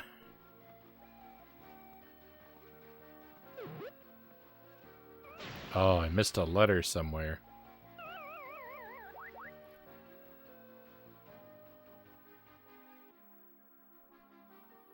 Sorry for not being more chatty. Busy here right now. Gotta roll. Happy streaming. Thank you, Spaceys. I don't, you know, people are allowed to be as chatty or as non-chatty as they feel like. You'll get no hard feelings from me. I'm just happy that you've been here.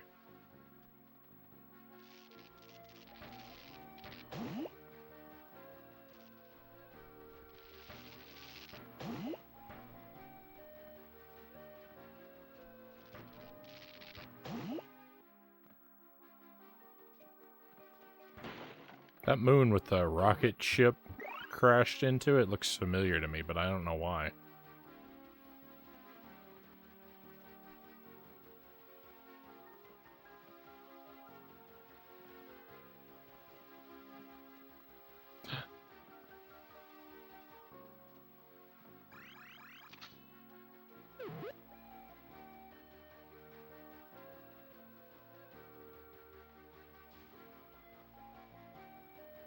Now that you're upside down, you're smiling.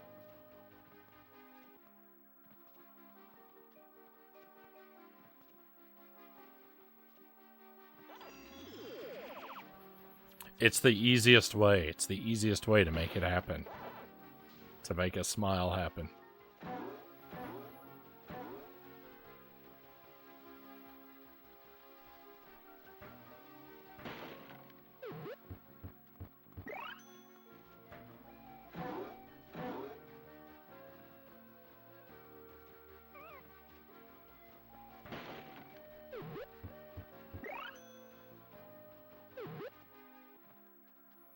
More of these disgusting boxes. I don't like them. They did a bad job with these boxes.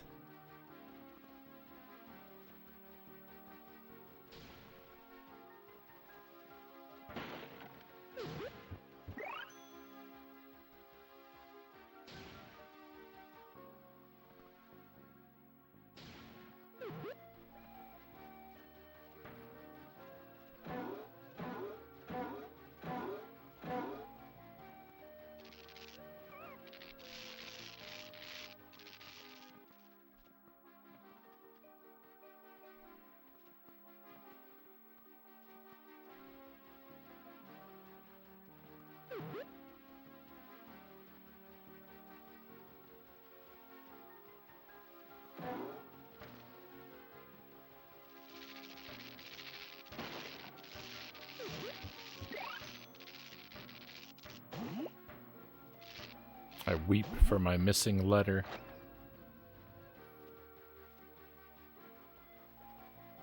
That's a lot of ghosts.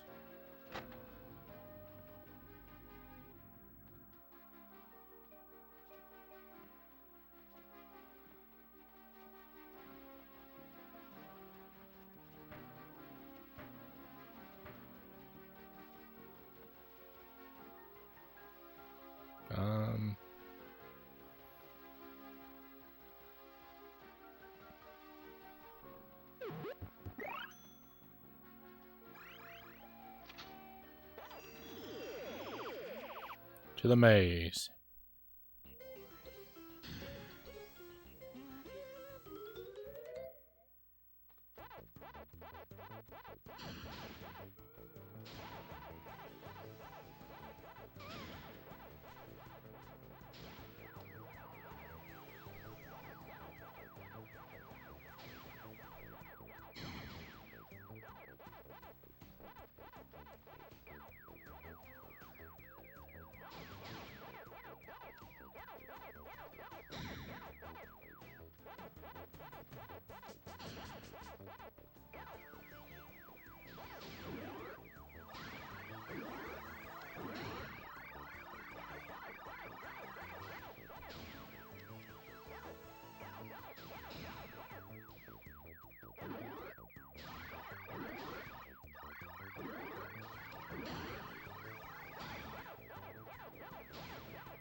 It was Mark Casso that liked my post.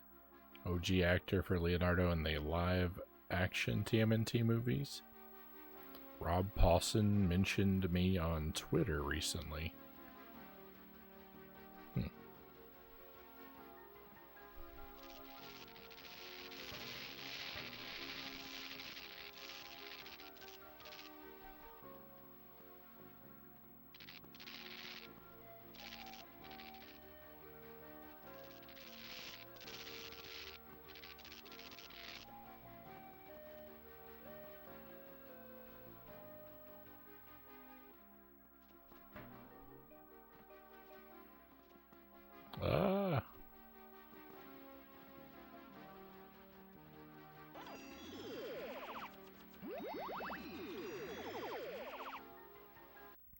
I wish the game tracked your letter collection and gave you feedback.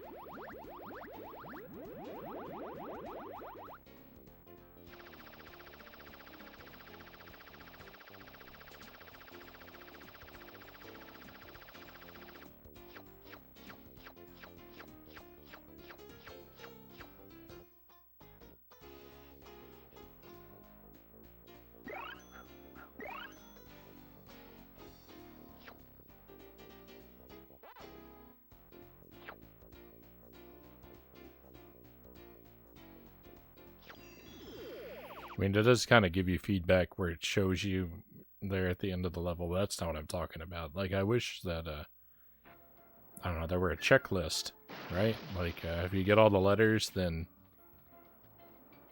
there's some way to tell from the menu, because, like, you know, which of these stages did I get on the letters on and which did I not? There's no indicators out here. And that's not good.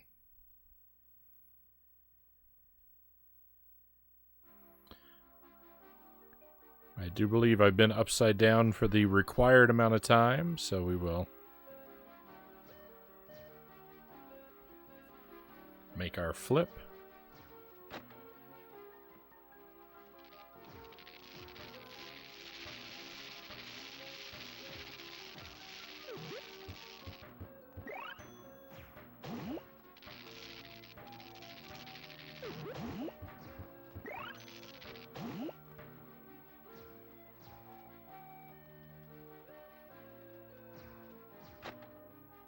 Let's see if I can actually find the key this time.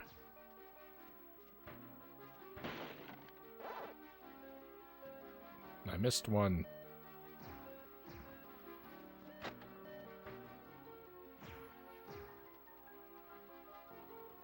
It despawned.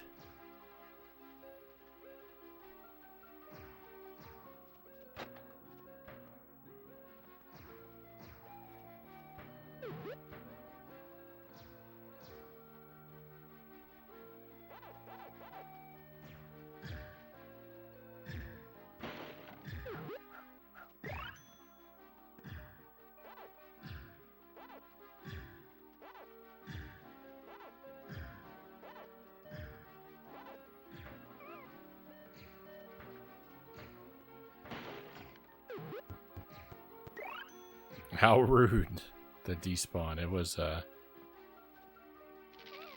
certainly not appreciated.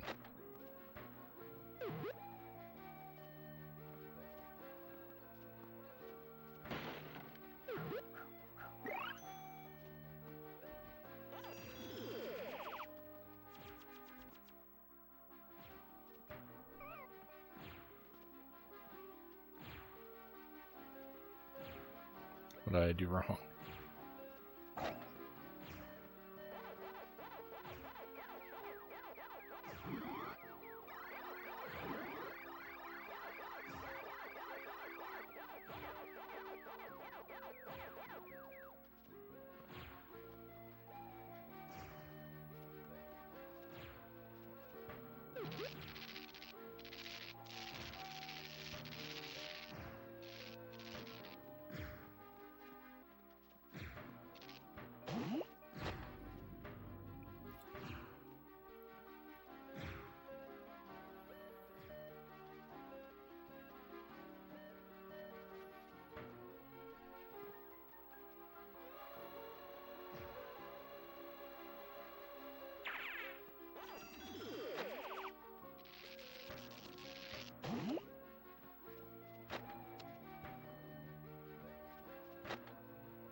this maze again.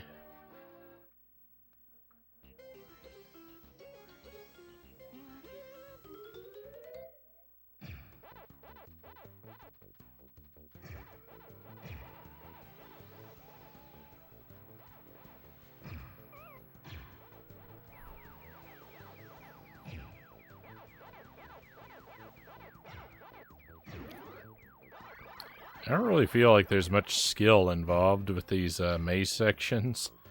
I feel like it basically all comes down to luck, because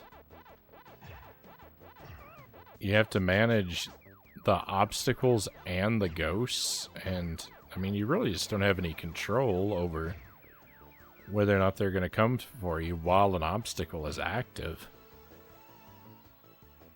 So, I don't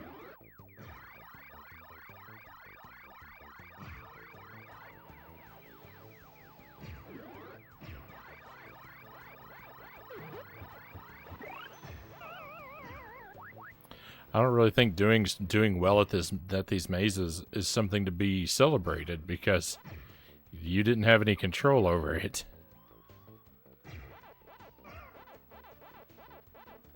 It just either happens or it doesn't.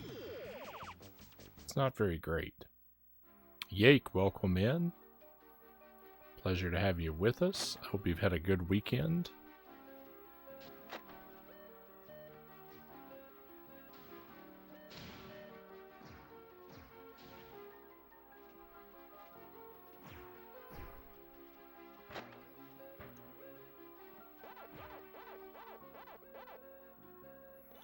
This has been, unfortunately, a night of me enjoying Pac-Man World a little bit less with each moment.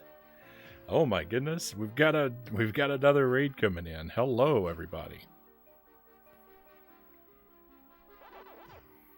Barnacules, thank you for the raid. I really appreciate you, my friend. Thank you for choosing to come in our direction. We got a lot of folks here. Paper Clips, welcome in.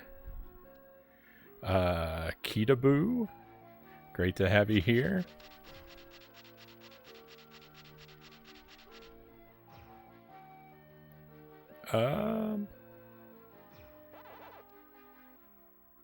Is that Wani Junk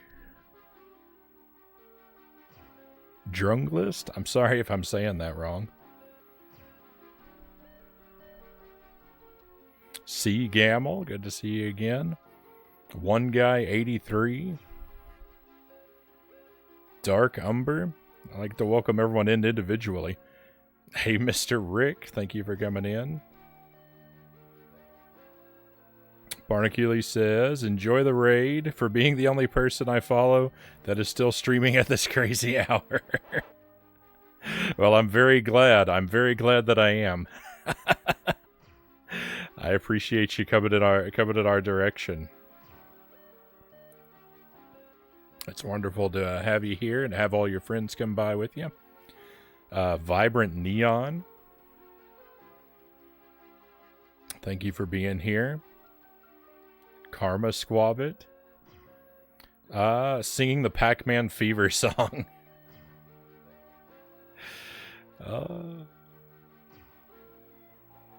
Now, tonight would be the time to do it.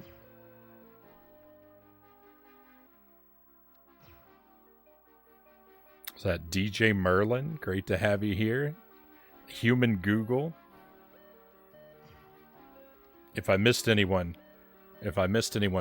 please accept my sincere apologies, my friends. You know, we want to greet everyone with kindness and make you all feel welcomed.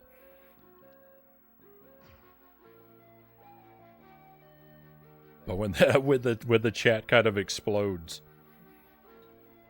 I don't have so much experience and skill with keeping up with it just yet. And thank you, my friends. You've blown up my activity feed. Thank you for the follows. Again, overwhelming. You've put us past 650 for the first time, and pretty well past it too. Is that a Gyre Boggle? Junk Drunglist?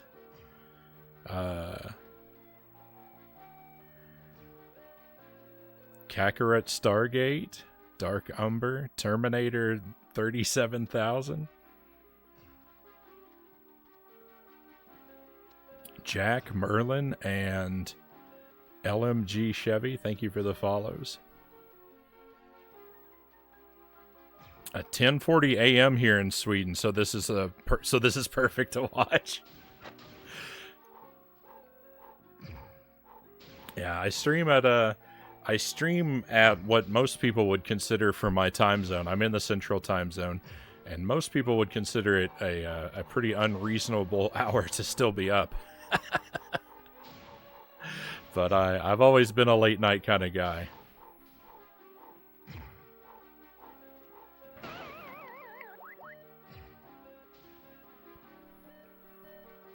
So if you're new to the stream, once again, thank you for coming along. Very happy to have you here with us. We, by way of introduction, I guess I should let you know, I'm Frownie, of course.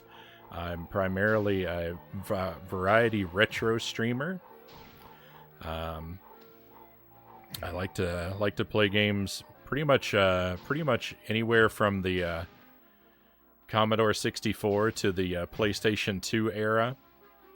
Though I do occasionally fire up the Switch as well.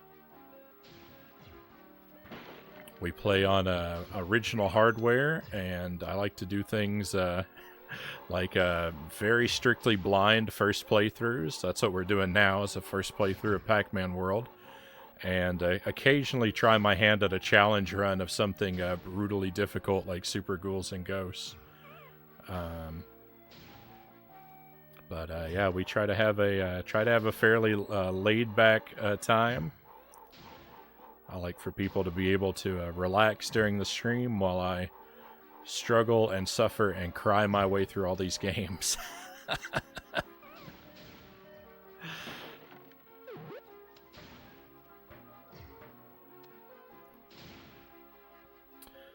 Commodore 64. Do you run an emulator? So for the Commodore 64, I used the C64 Mini.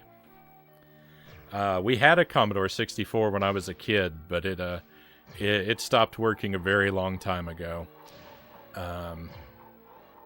And I'm just not really I'm not necessarily willing to take on the expense and the labor that maintaining a retro PC entails. So I do use the C64 Mini for the Commodore when we play those, which has been a pretty good option. It seems like a very decent method for enjoying those games. You know, maybe not perfectly accurate, but close enough for my purposes.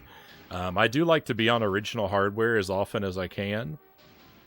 I'm really lucky. I've been able to build up a fairly nice retro game collection, and I figure, you know, if I'm gonna have this stuff, then I really should use it. So I try to prioritize using the things that I own physically.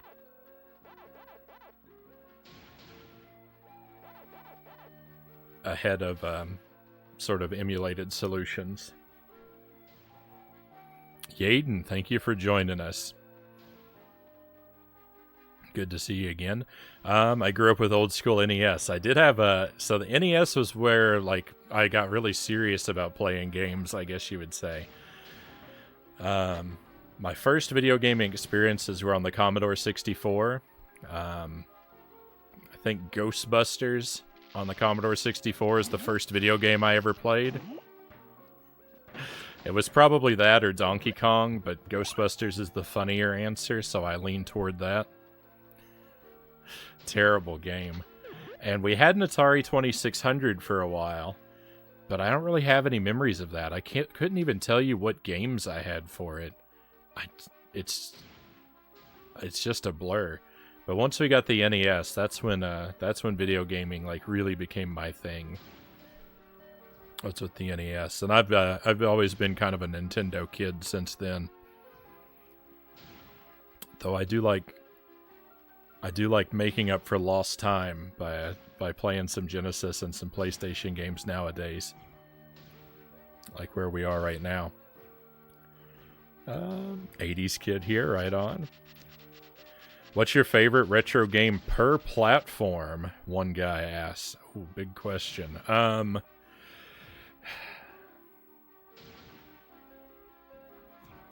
Big question. My favorite video game. So SNES is easy because it has my favorite video game. My favorite game is Super Ghouls and Ghosts. Number one, hands down, lifetime favorite. That's the game I love the most, is Super Ghouls and Ghosts. So that one's an easy answer. It gets a little bit tougher after that.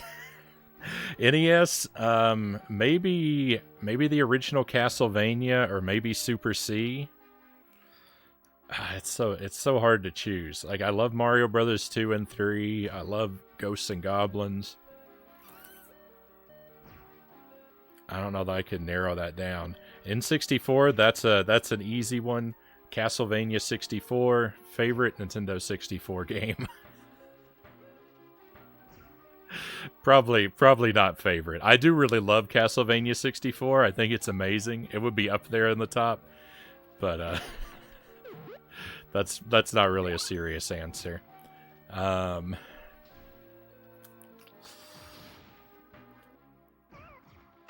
I don't know what my answer would be for that, though. Maybe Banjo-Kazooie.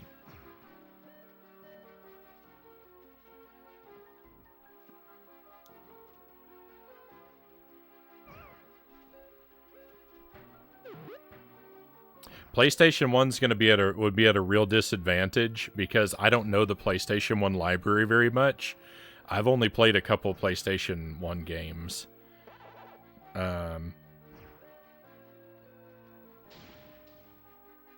So I can't really give a meaningful answer for that. Not yet, anyway. I've got to play a lot more games. I mean, right now, my favorite PlayStation game might be Bushido Blade. I've only played a handful of games on the system. The Mini C64 still worked when I moved in 2010. I don't know what my sis did with it. Well, I hope you find it. C64 is some good times. I can understand it being hard for people to get into if they don't have nostalgia for it, but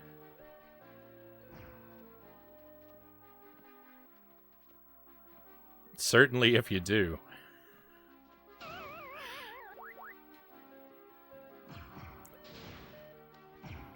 You can have some really great times there. Dino Eggs might be my favorite C64 game. Dino Eggs is really good. Atari 2600, I would say probably Revenge of the Beefsteak Tomatoes. That one's really good. I played something else that was really fun on the Atari 2600 recently, too. I can't remember what it was. I was really, really amazed by a game we played not that long ago. Maybe it'll come to me. Space Taxi. Space Taxi's a lot of fun. One of my mods pointed me in the direction of that game. Space Taxi is really good.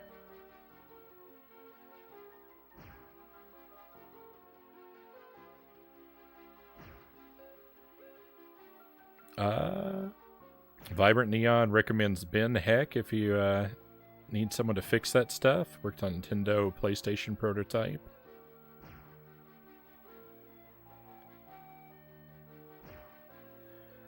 Montezuma's Revenge. Oh, it was Tutankhamun I played recently. I haven't. I need to play that game some more though.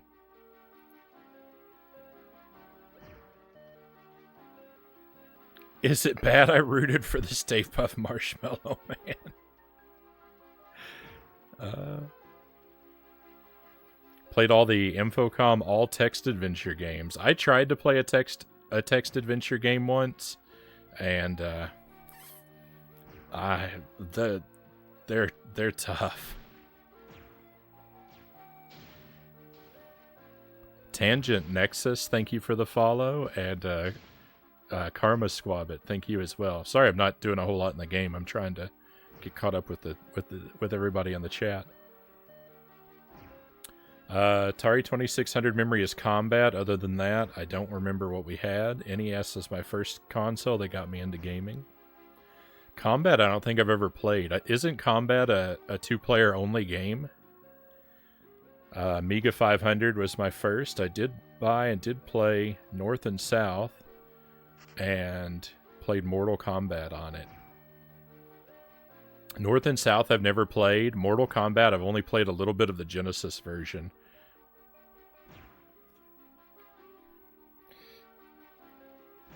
I'm not really a very big fighting game guy.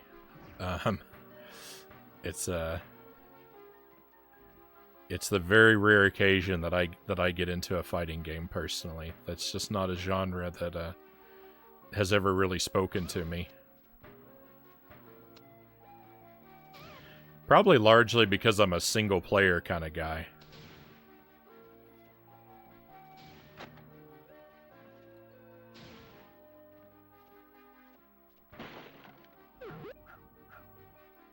Fighting games have been disadvantaged for me because I think you need to play those. I think that they work best in sort of a party situation where you have a lot of people sort of swapping in and out. Frownie, I think our shared affinity for garbage games started in childhood because my first game was Mission Impossible. No, Tuesday, you're lying. Mission Impossible on the Nintendo 64 was your first video game. Super Ghouls and Ghosts is a fantastic pick. Thank you, Gaten. Yeah, I love that game. Super Ghouls and Ghosts is it's an evergreen for me. It's just magical. I can play it 1,000 times.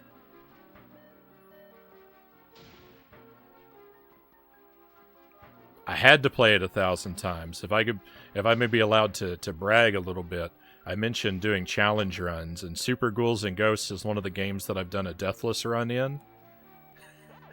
It is certainly not due to any natural talent, though. I was on the grind for a long time for that one.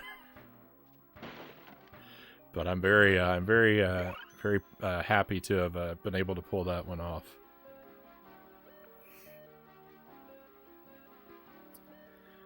Banjo is a classic. Final Fantasy Tactics is your favorite PS1 game. I had a buddy who played that, but I've never played it myself. Friendly Tonberry, great to see you again. Would like you to meet my friend Agent Upside Downy. That was me a moment ago.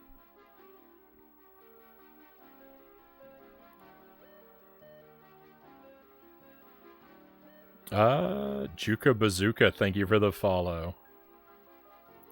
Thank you very much. Karateka was the first game I remember playing in the 80s. I've never heard of that before. Legend of the Green Dragon and Legend of the Red Dragon was super popular with a group of friends for a BBS style game. Combat's 2 people, tanks, planes, and something else. North and South is an amazing NES game.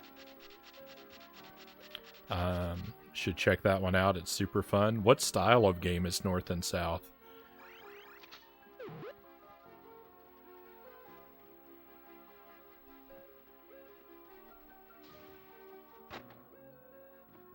Is it like an adventure game or a strategy game?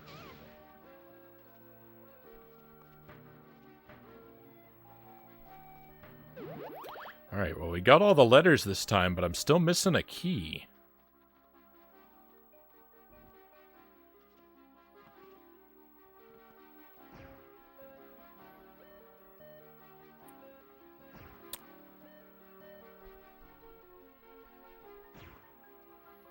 Other than Bushido Blade? Oh, I'm not in...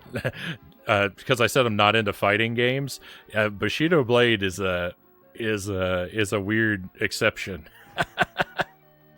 Bushido Blade's barely even a game, though. It's really just kind of a tech demo disguised as a game. It barely qualifies, but it's so much fun.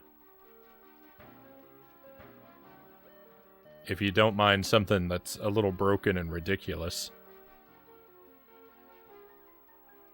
In a lot of good ways. Favorite NES game would be Super Mario Brothers 3. That was, someone had asked me, like, what my earliest favorite game was or something like that, and I think Mario 3 would have been my answer. I really love Mario 2. I didn't have that one as a kid, though. That's not one that I really played a lot until I was older. I went from Mario 1 to Mario 3.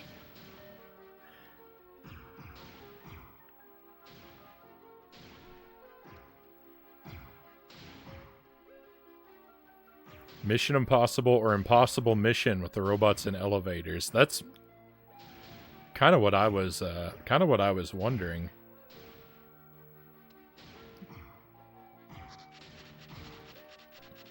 When Tuesday said Mission Impossible is his first game.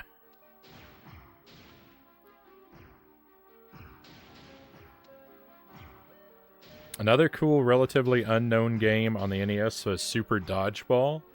Love playing that one all the time. Got a GBA copy of it. I have that one on the GBA.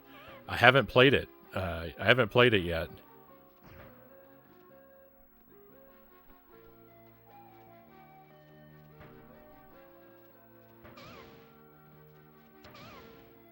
Like so many of my games. So I'm like I said before, I'm kind of lucky. I've got a lot of physical retro games, and that's really basically 100% due to me getting into retro games really early. Like, I started scooping up NES and Super Nintendo games at the end of the Nintendo 64's lifespan. Like, back when no one cared about them and they were all dirt cheap, and you could get boxes full for at like yard sales and stuff for, you know, just a few dollars sometimes. And about a couple years into the GameCube's lifespan is when I went to college, and I kind of stopped playing games aside from the occasional retro game every now and then.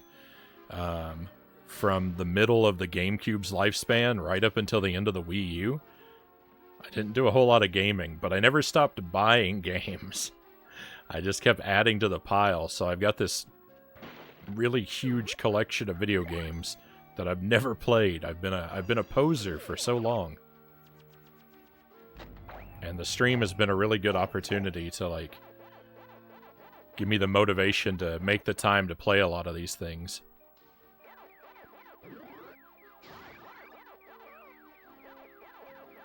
So a lot of times when it comes to, like, when we have a conversation about sort of classic games like that, you'll hear me say a lot of times, "Oh, I have that game. I've never played it."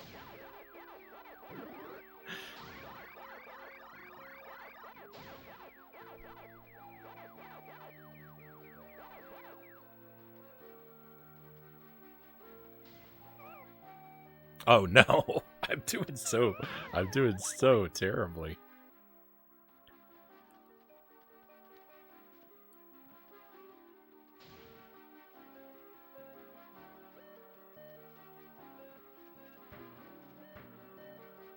Well, I didn't find a key, so I'll have to come back, I guess.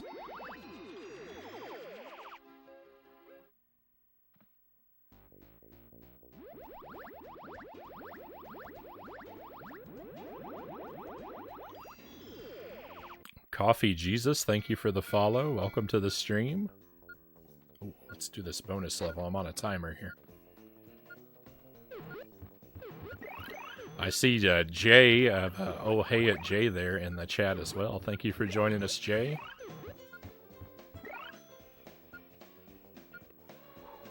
Always great to have you with us.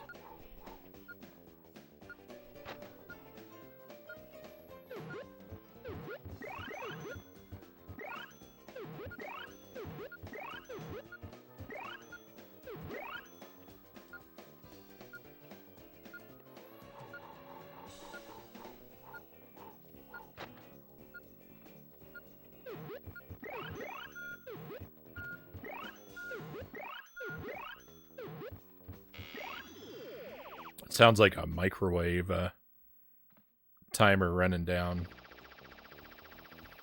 when you start running out of time in this game. North and South is a strategy action game for the Amiga and Atari, ported to the NES, and a bunch of other things.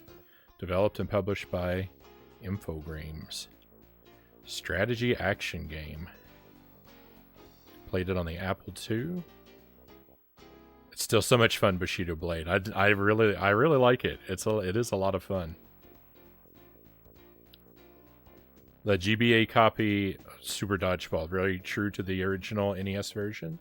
Right on. Favorites would be, Yaden says, NES Mario 2, good choice. Game Boy Link's Awakening. SNES Chrono Trigger, N64, WCW NWO Revenge, PS1 Chrono Cross, PS2 and on, I'm not sure if I have any. Peanut, welcome in. Sorry it took me a while to get to your message. I'm a little bit slow here. You find battery problems in the old cartridges. I have only had battery problems with Game Boy and Game Boy Color games so far. I don't think I've ever had a battery go bad in anything, in any other cartridge. Except Nintendo 64 memory cards. I've had terrible luck with N64 memory cards. I don't know if it's their battery that's going bad or if it's the data on the card being corrupted somehow. I think it's more to do with that. I think what happens with the memory cards is, like, sometimes when you start up with a lot of cartridge games, right, you turn it on and it doesn't start up properly. I think what happens with the Nintendo 64 is that if you have the memory card in the controller and you turn on a game that uses the memory card but it doesn't boot properly, it can corrupt the data on the memory card. I think that's what happens. I don't necessarily think it's the battery that's caused my issues. But at any rate, I've got an aftermarket memory card that has, like, I guess it works like an SD card. It doesn't have a battery. It works way better. Some of the viewers pointed me in the direction of it, and it's been a very good purchase.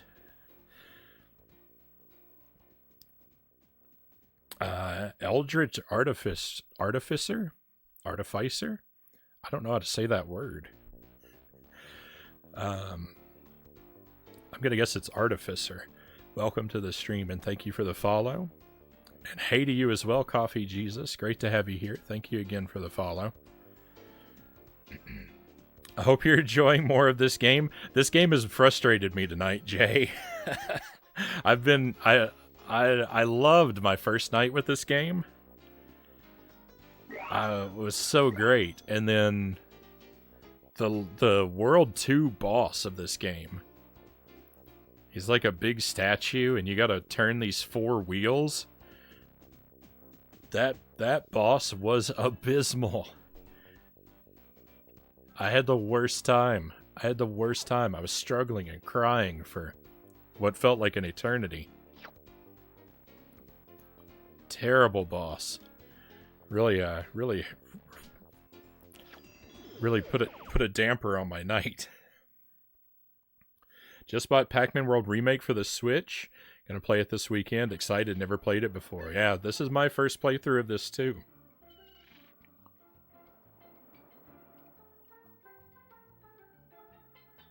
I heard good things about the Switch one.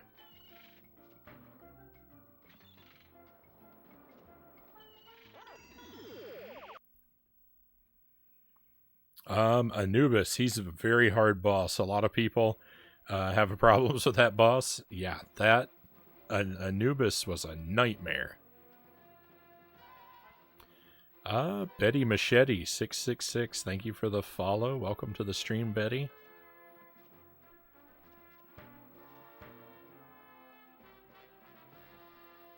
Thank you very much, my friends. Thank you for coming in and following the stream. It is exceedingly kind of you, and I really do appreciate you coming on board.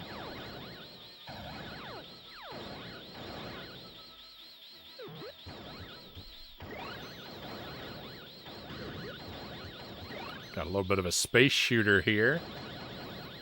This is a nice change of pace.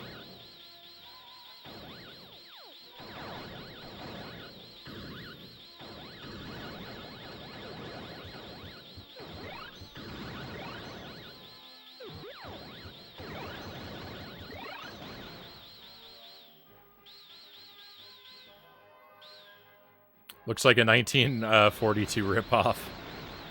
I played a little bit of that game. I'm not really super familiar with it. My cousin had 1942 when we were kids, and I would play it with him sometimes. I had to give that one another try.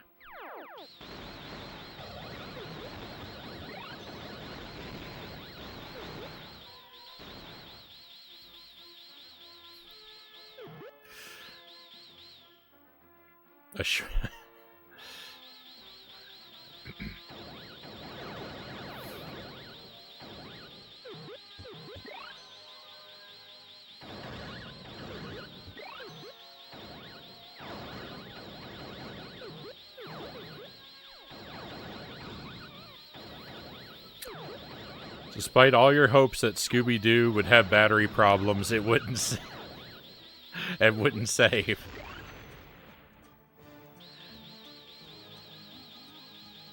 As mentioned a moment ago, there was some discussion of a love for garbage video games, and I have to say I'm kind of guilty of that. I do like I play a lot of good games on this stream, but I play a lot of trash on this stream too. We just earlier tonight I finished suffering my way through a playthrough of Scooby-Doo on the Xbox. I don't know why, but we did 100% playthrough, and it was a pretty miserable experience for a good portion of it. But my Xbox is kind of unreliable. It doesn't work particularly well, and at first I was worried that I was going to lose our save file, and we wouldn't be able to finish Scooby-Doo, and then I was worried that we wouldn't lose our save file, and I would have to finish it.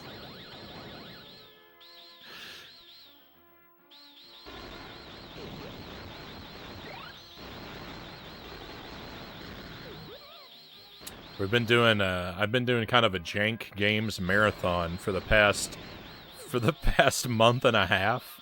We've been alternating between basically every Powerpuff Girls and every Scooby-Doo game I could get my hands on. And they've been mostly the terrible experiences you would expect them to be. Vibrant Neon, thank you for the follow as well. Thank you very, very much.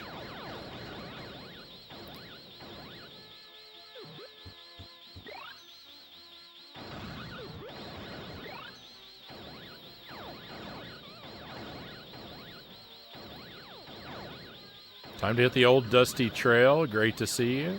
Enjoy the rest of the stream. Thank you for dropping in, Yaden. I appreciate you stopping by and chatting with us. And I hope you have a fantastic rest of your night.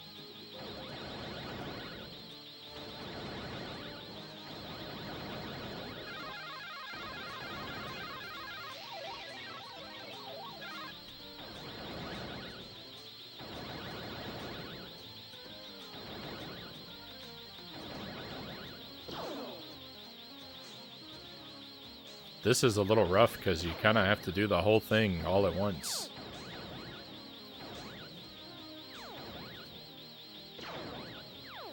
The good thing about the Anubis boss is at least it had regular checkpoints.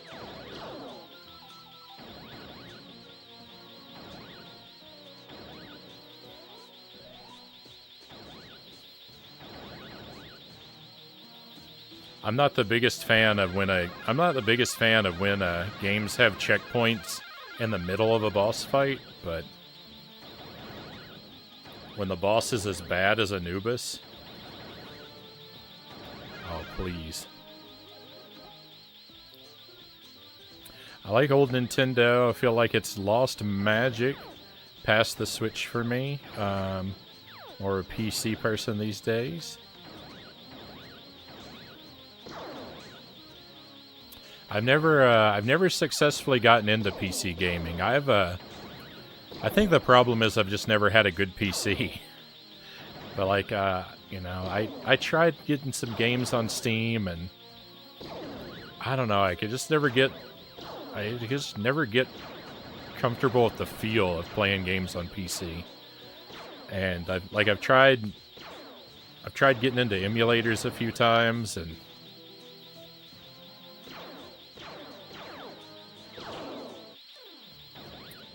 I guess I'm just kind of a Luddite. I like playing my games with the original controllers and using an ancient CRT screen, and this is rough. This is really rough.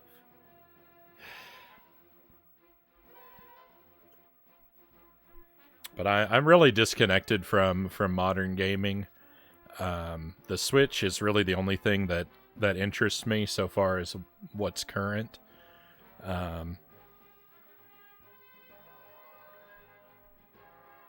And even then, I only play a release on the Switch every now and then.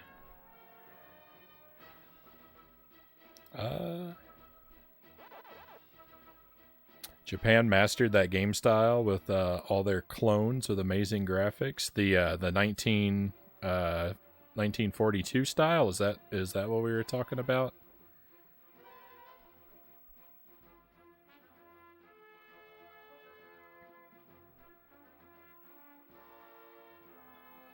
Yeah, I need to play more. I need to play more like shmup type games. Really, the only one that I'm super familiar with is Gunsmoke. I really like Gunsmoke. Teenage Mutant Ninja Turtles NES video game. Game made me rage so much. I haven't played the original Turtles. I've played the arcade, the Turtles 2 on the NES, the arcade port. That game is rough. That game is so hard. It's kind of fun, but it's so hard. Chippendale Rescue Rangers. I did that one on the stream a couple of months ago. That game is alright. That game gets surprisingly difficult in the last couple stages. That game is like super easy for 90% of it, and then it really cranks up the difficulty right at the end. At least that was my experience.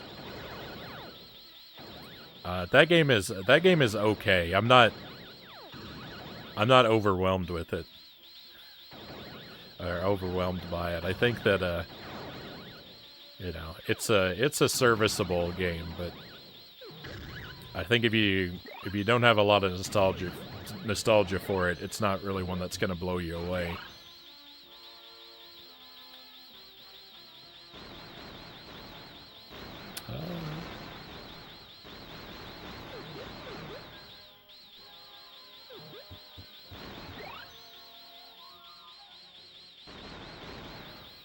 Uh, 8-Bit Do makes really great controllers for retro gaming. I've heard that.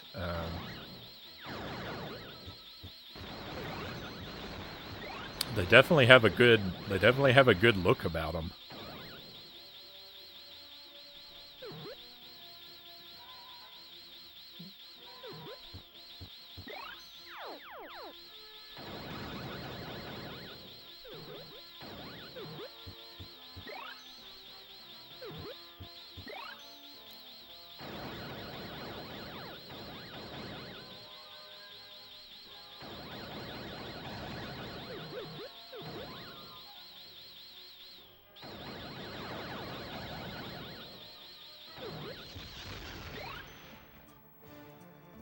Chip and Dale doesn't hold up to me now, but when I was young, it was great fun, yeah.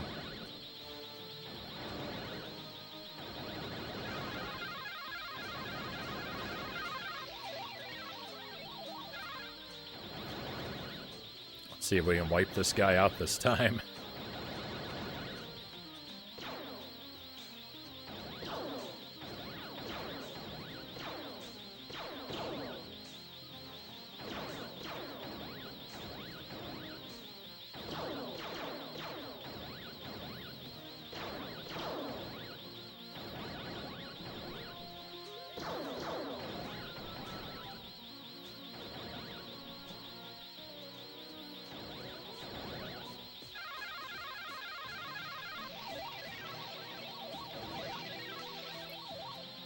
No.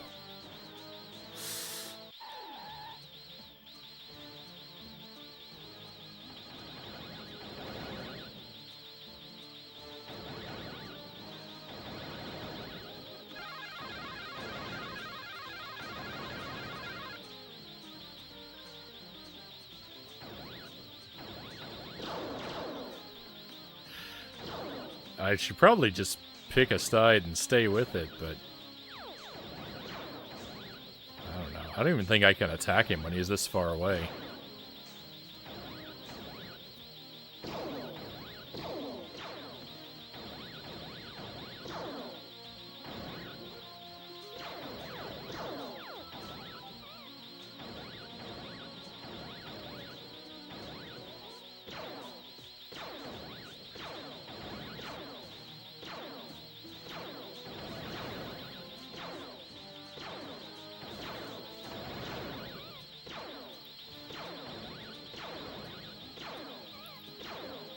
No, please. I don't want to do it again. Oh.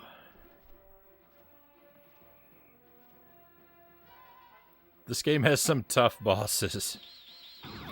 Purchased a few of them, been quite happy with them. The 8-bit though. I think they're compatible with the Switch, right? I would almost be tempted to buy one just to have a better D-pad on the Switch.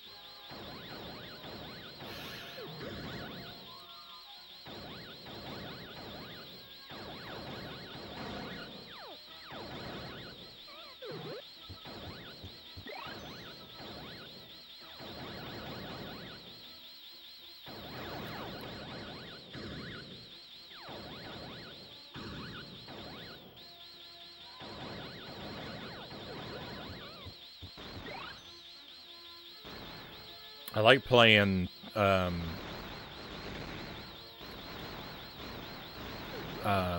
like 2D games, sort of like retro-styled games on the Switch. But I got to use the I use the SNES controller because that D-pad on the Pro controller is so terrible.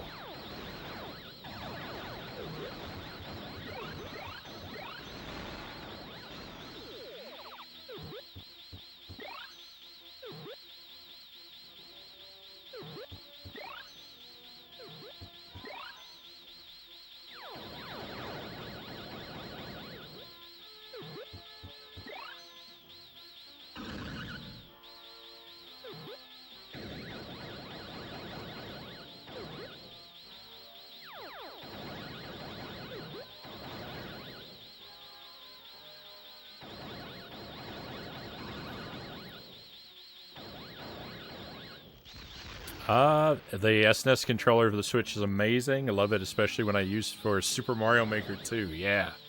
Yeah, I like playing Mario Maker with the SNES controller as well. For whatever reason, the NES controller is really bad. I don't like the NES one at all. But the SNES one, they did a good job with. The NES controller, it seems to get a lot of like really terrible input delay, and I don't know what that is. Like maybe I just have a defective pair. I'm not sure. But the NES controllers I find basically unusable.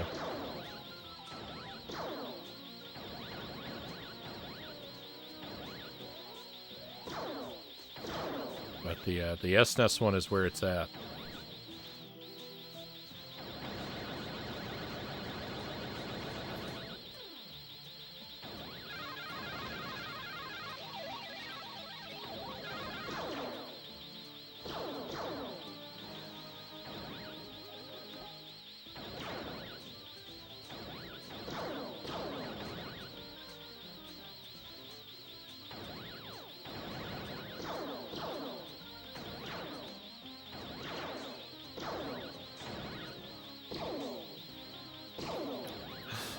Close.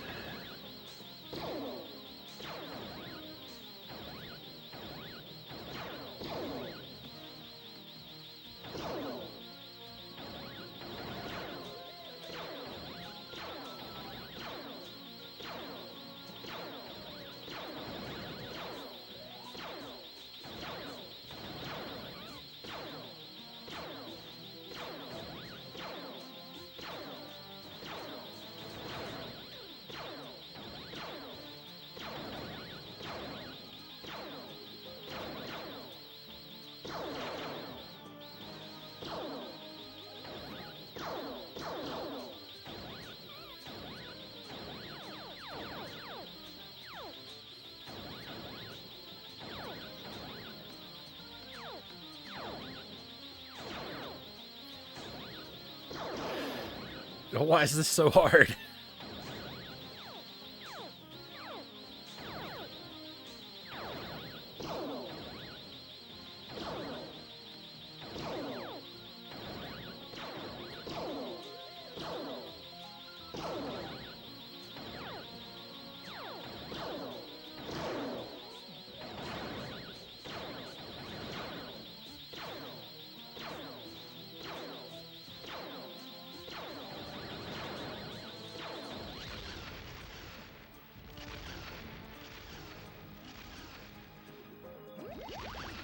Oh, please be the end of it.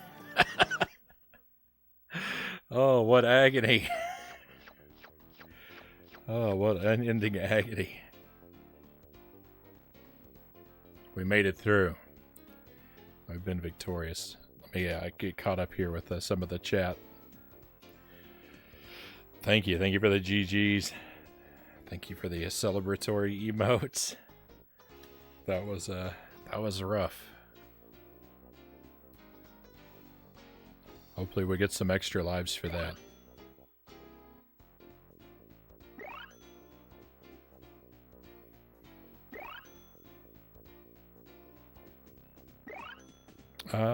It's been a mixed bag for me, quite as of recent, but lately I just don't have any want to get newer games, Jay says. Yeah, not a whole lot. Not a whole lot captures my interest when it comes to newer games. Like, really, aside from Breath of the Wild 2, I don't know anything that I'm looking forward to. I had a lot of fun with Kirby and the Forgotten Land. That was good.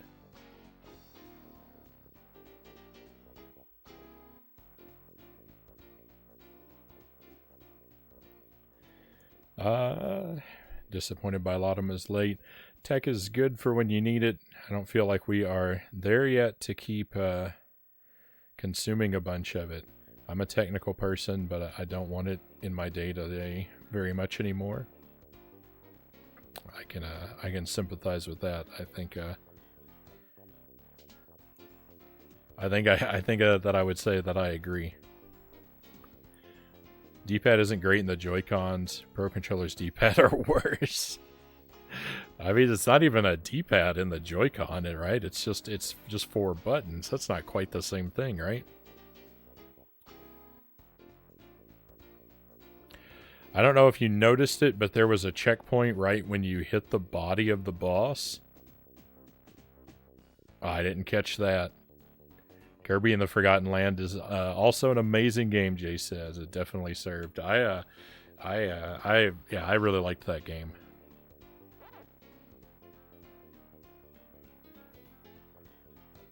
So far as like modern releases, that's, you know, probably the best thing that I played in a long time.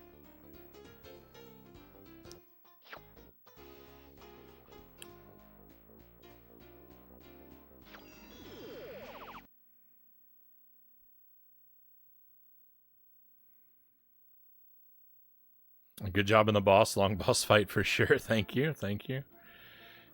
That was, yeah, that was a bit of suffering.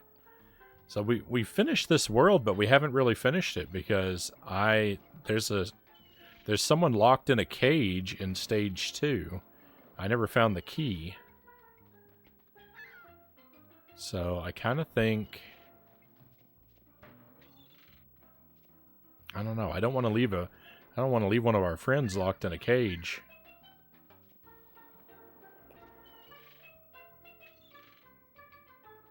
We've done this level twice. I think what we're going to do is we're going to go back to this first level, and I'm going to see if the key is here.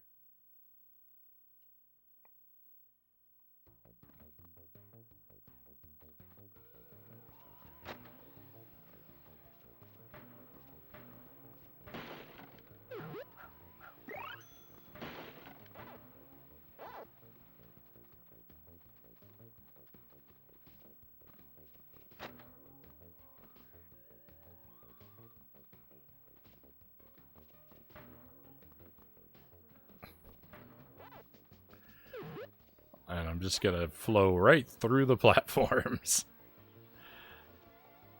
That looked real silly.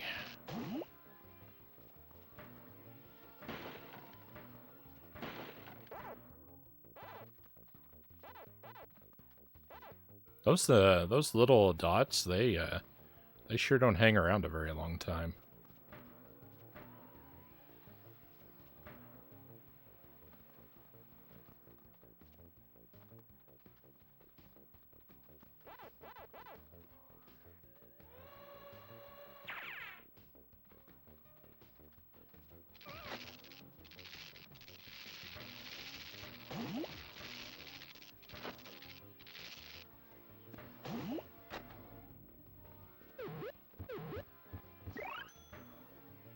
Looks like I could get up there, right? I don't think I can, but it looks like I could. Doesn't really look like there's anything up there, though.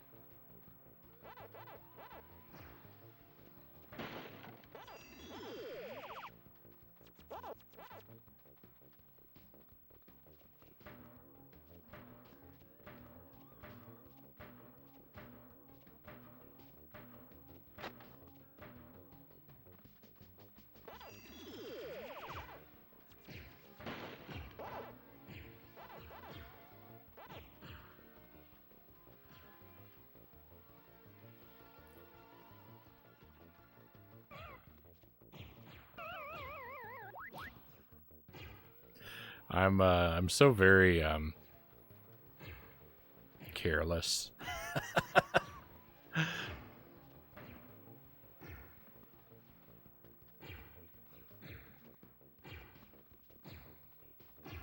I can't justify my behavior. Sometimes I know I should be more careful.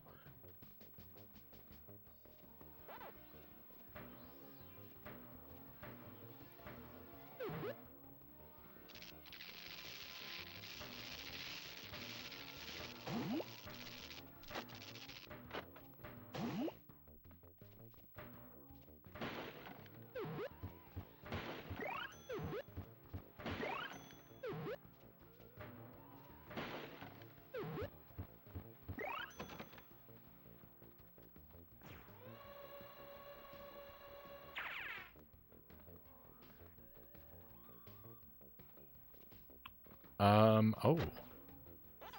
This could be... Oh, never mind. I was thinking this was a bad situation because I didn't think I could get back over there. But, we can get back over there. That's fine.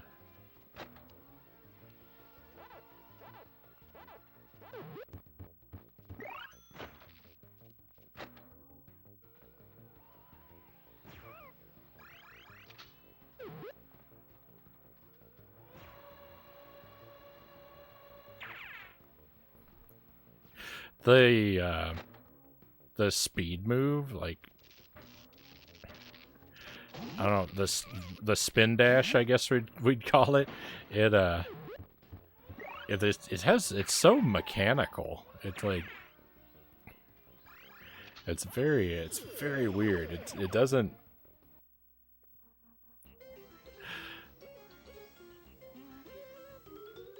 Like, I assume Pac-Man is like a. Well, I assume Pac-Man is like an organic being, like he's like a flesh and blood creature, right? It's actually kind of weird to think of Pac-Man being made of flesh, but I mean, like he's not a robot, right? He's not a machine, so it's just when it does that, when you're charging that up, it feels very machine-like.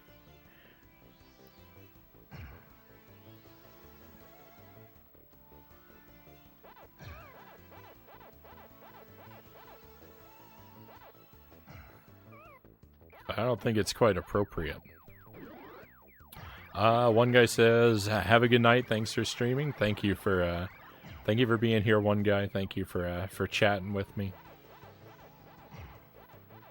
I really appreciate you, and I hope that you have a great rest of your night."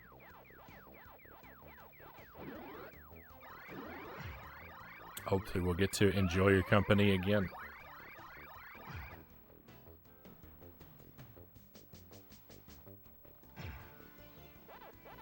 Thank goodness you don't have to be good at this game. It's really, the games are really lenient with, like, you know, giving you checkpoints and extra lives.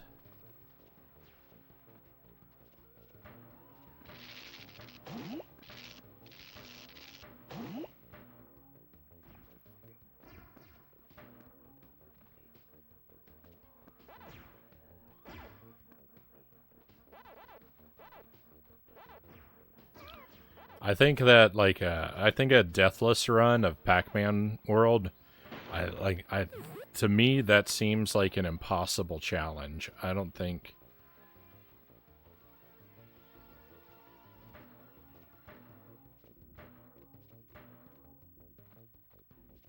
I shudder at the thought of attempting that.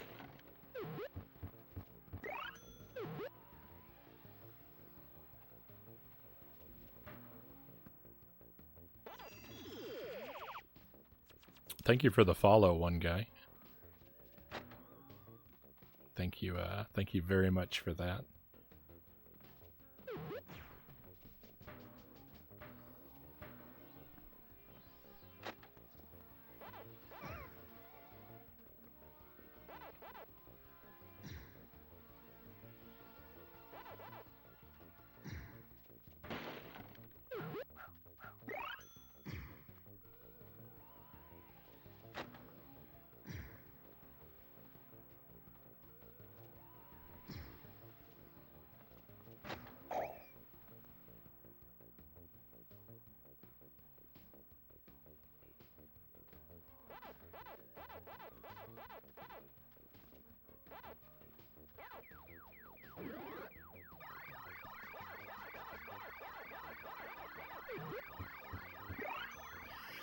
I don't know, it's really weird that they put in all these, like, parts with, like, the ghosts and the dots to try and make this seem more like a Pac-Man game, but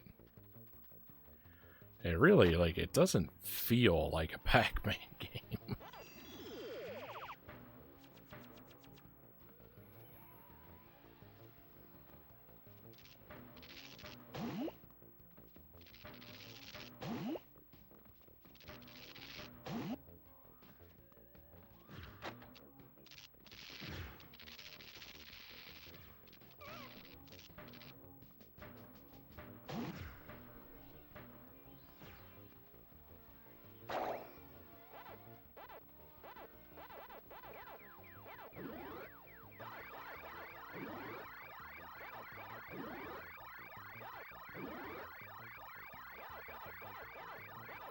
Time for me to be heading off to bed as well. Best of luck finding all of the necessary keys. Thank you, cows. It has been great having you here, as always. I hope that you sleep well, my friend. I'll see you tomorrow. It's a good opportunity to go ahead and let everyone know the plan for tomorrow night. We finished Scooby-Doo, so we're going to be starting up our last Powerpuff Girls game. It's a PlayStation 2 game.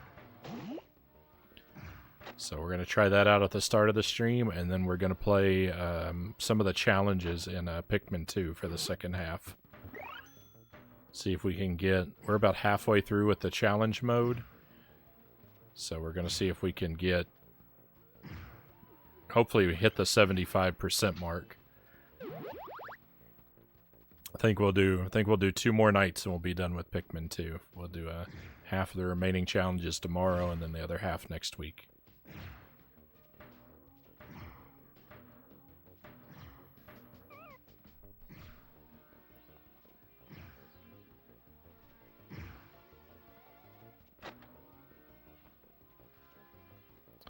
Well, I didn't see anything that I didn't see before. I didn't find a key. I think I made a pointless run through this level.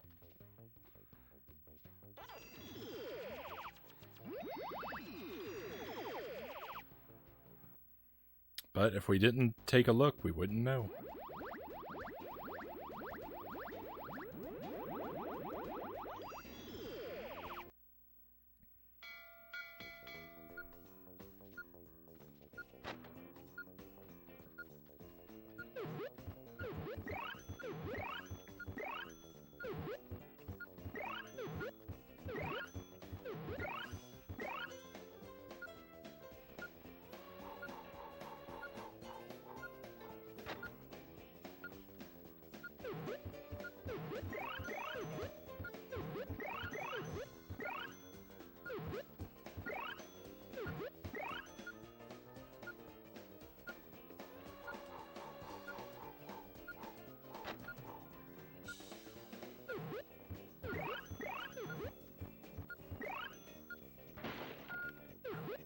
I was hoping the key was in there.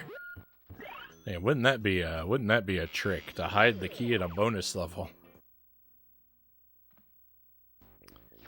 Didn't actually turn out to be the case.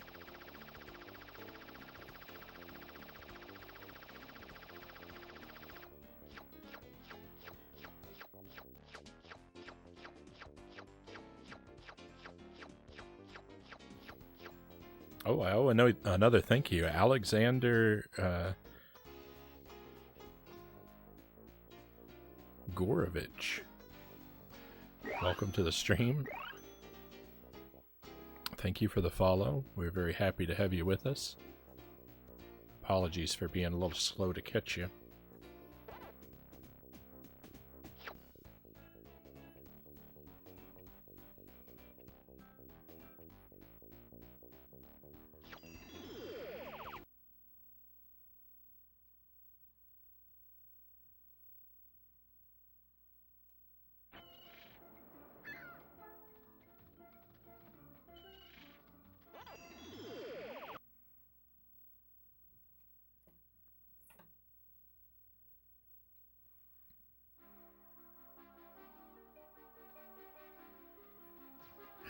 Alright, I've got to find this key.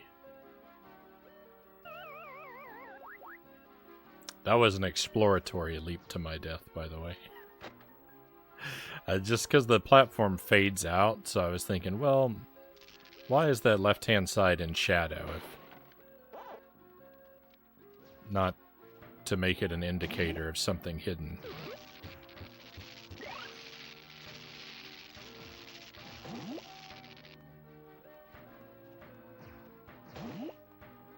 And it turns out that left-hand side is in shadow just to make me jump off of it. So, well played, Pac-Man.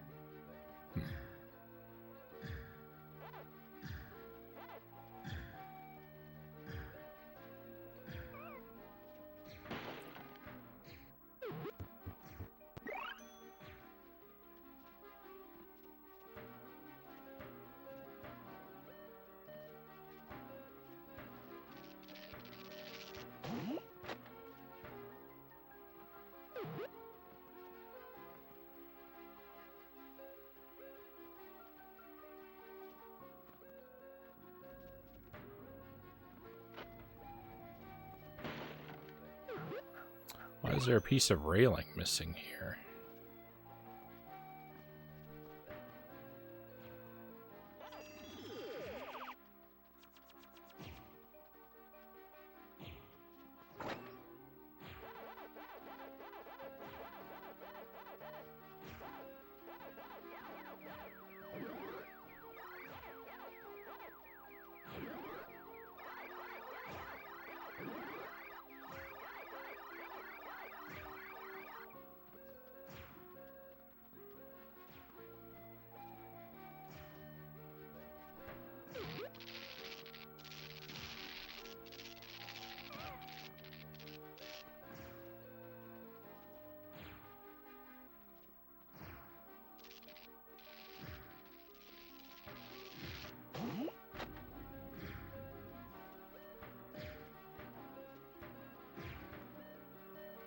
So, unfortunately, it is the nature of things. Because I insist on working my way through games with as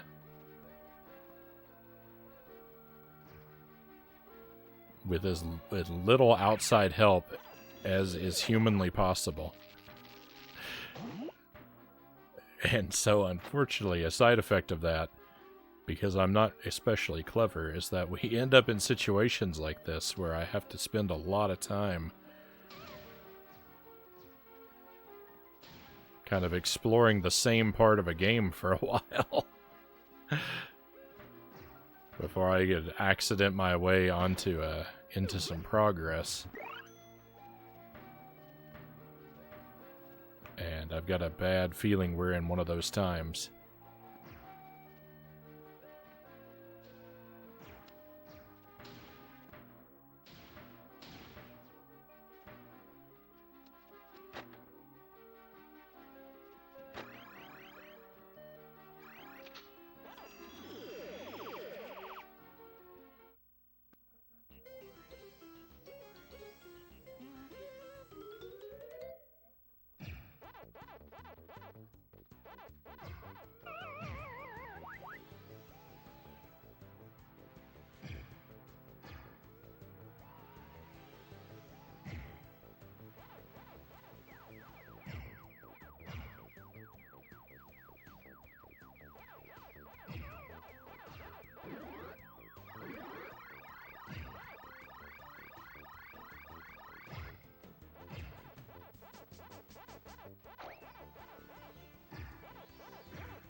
These 3D maze sections needed a little bit more work because,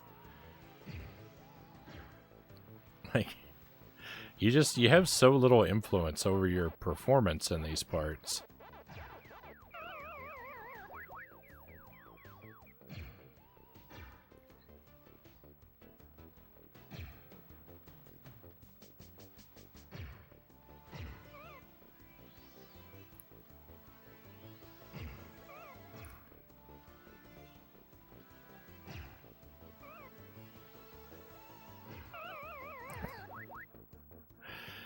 I am a colossal mess.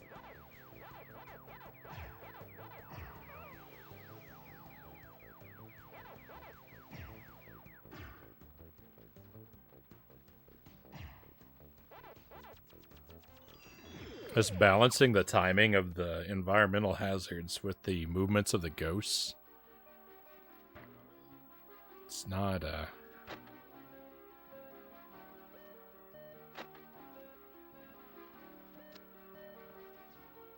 it's not good.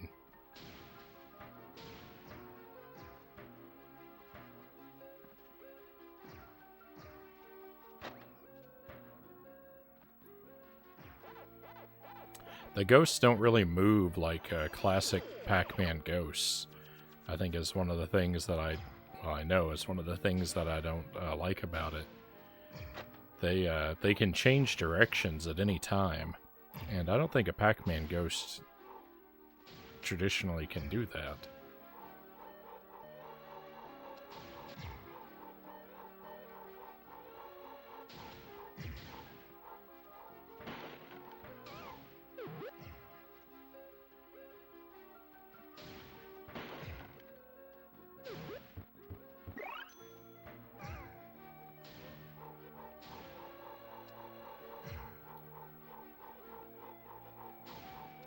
Ulfrin, good to see you again. Feel like it's been a little while. Very happy that you've joined us tonight.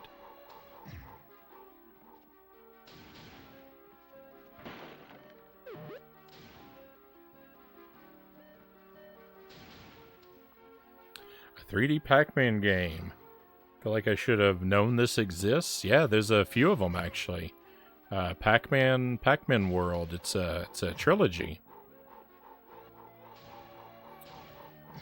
This one's on the PlayStation, and the other two are on the GameCube, and maybe the PS3, maybe the Xbox. I don't know.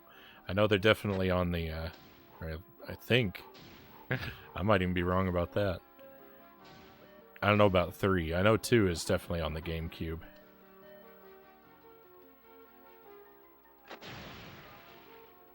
It's pretty fun, and this is my second night working on this game. If you'd asked me at the end of my first night, I would have told you this game was amazing and great. If you asked me tonight, I'd say the game is flawed but good. I've definitely hit some rough patches with this game.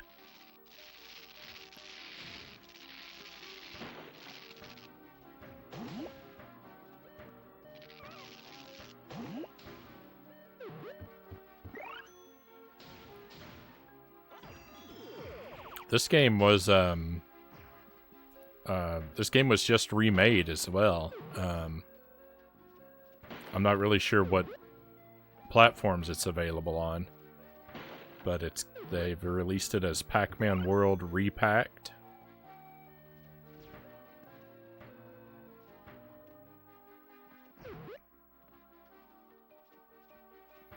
So if you don't want to track down the PS1 version,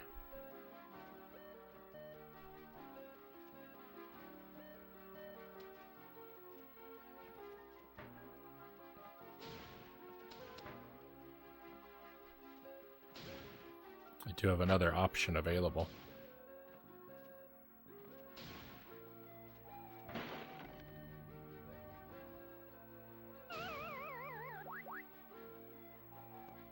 I don't like that.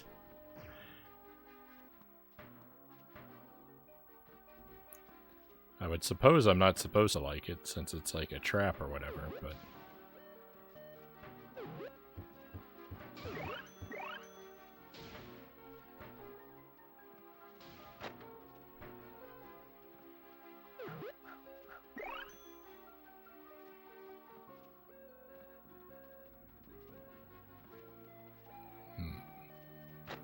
sure wish I could find this key.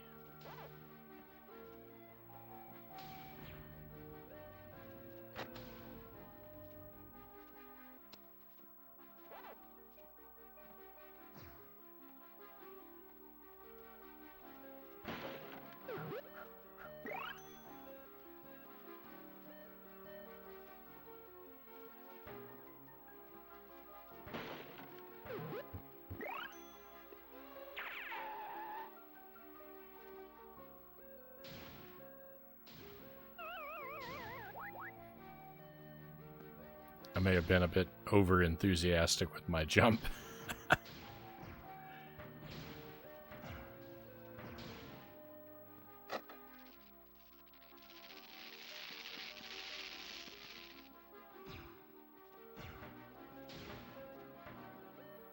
Currently, we're kind of scouring this level. I've got to find a hidden key.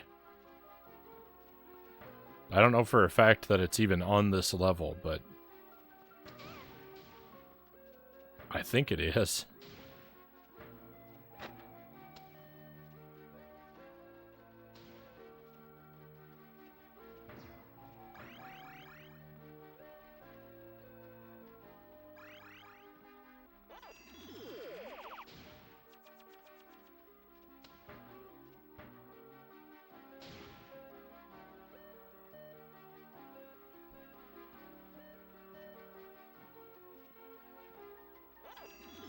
No, I got too close to the thing.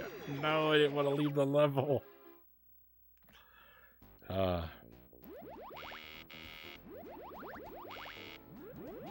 have exactly 666 followers. You should screenshot that.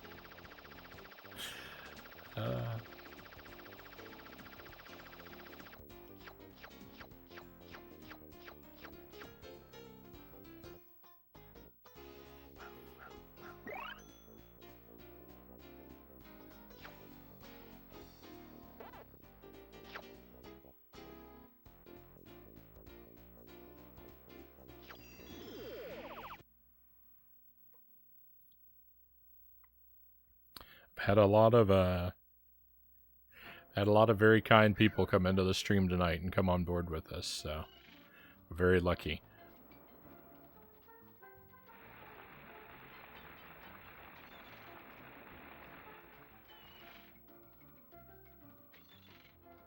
Well, didn't really see any signs of a key in that level, so I think we'll do another pass through this one. I've already played that level 3 times now.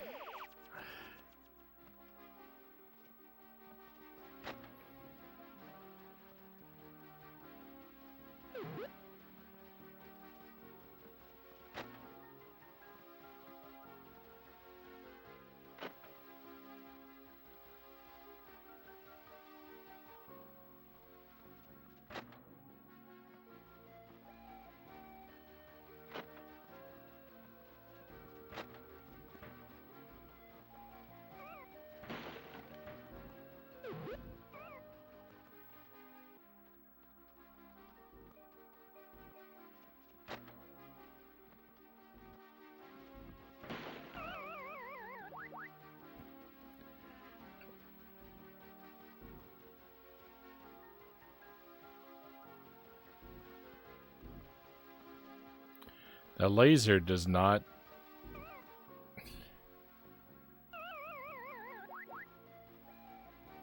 That laser does not stay up long enough for anybody to be able to get that chest.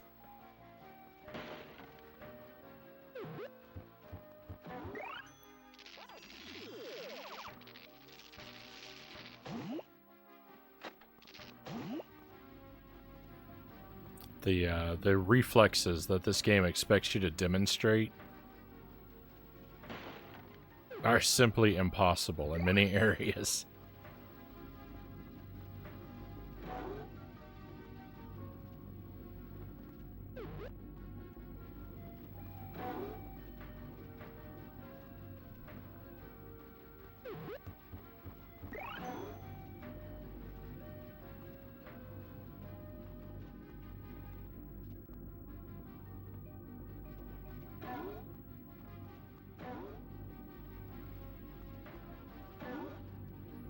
I guess that's Earth over there in the distance, huh?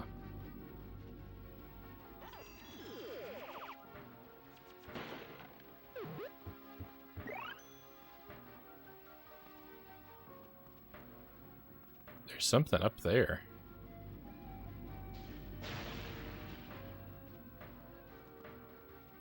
I can't bounce up high enough, though. I think I had to use that chest to, But what a terrible jump that was. I did a really bad job. I think you have to use the chest to make it up there. I think that's where the letter C is.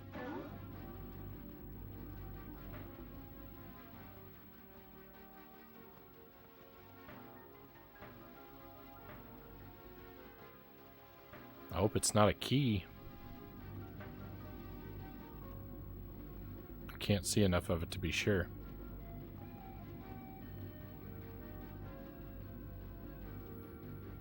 John G, WWFC, welcome to the stream. Thank you for the follow.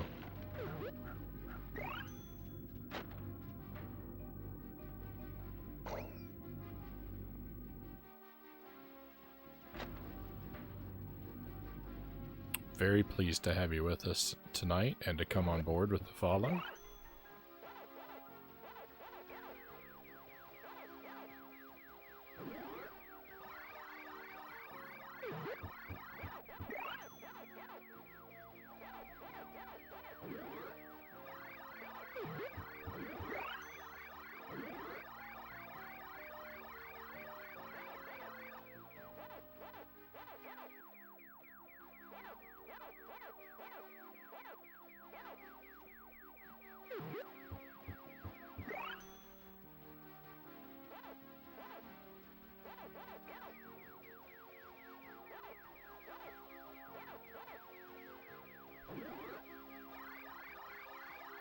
This is interesting. Did the ghost really have to respawn right there? Really? It's a great big world we live in. The ghost couldn't find any other place.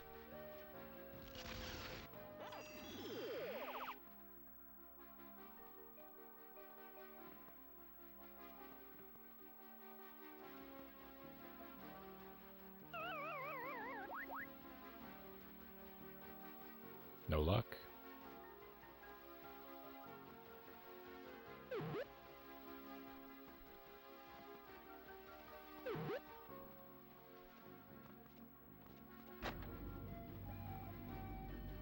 See, my lives, my extra lives are not valuable to me. Are not as valuable to me as finding the key would be, so I'm fine with throwing a lot of them away.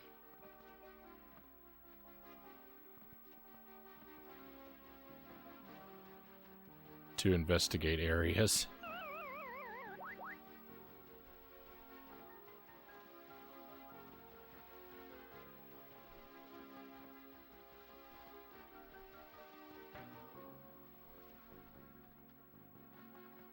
Yeah, that's weird. Why is there a platform here, huh?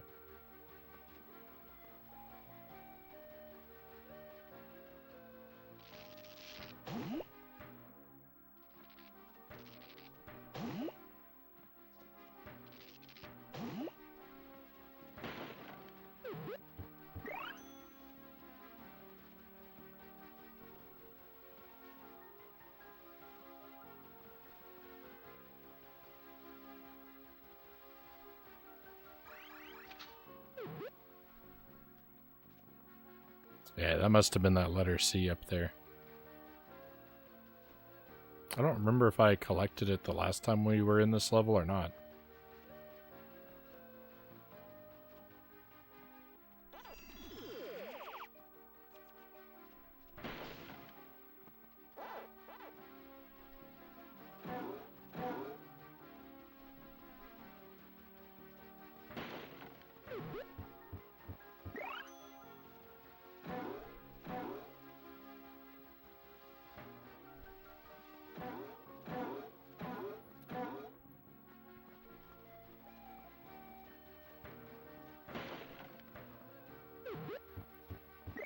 Well, I think if I don't find the key on this pass through this level, we're just going to move on to the next area of the game, and we'll come back and look for the key later on.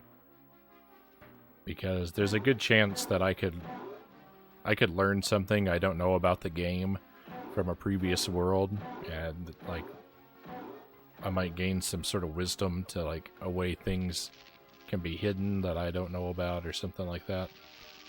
So we'll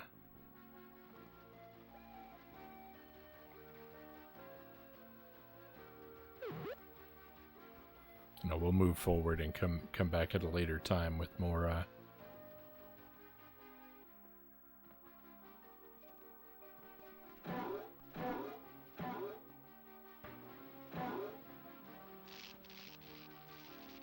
more wisdom, or at least, you know, a fresh perspective, because I've kind of looked at these levels a lot.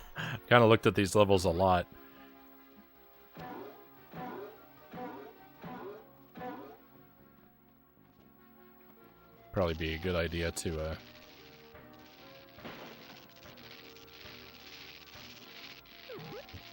cleanse my eyes and my mind of expectations by leaving for a while.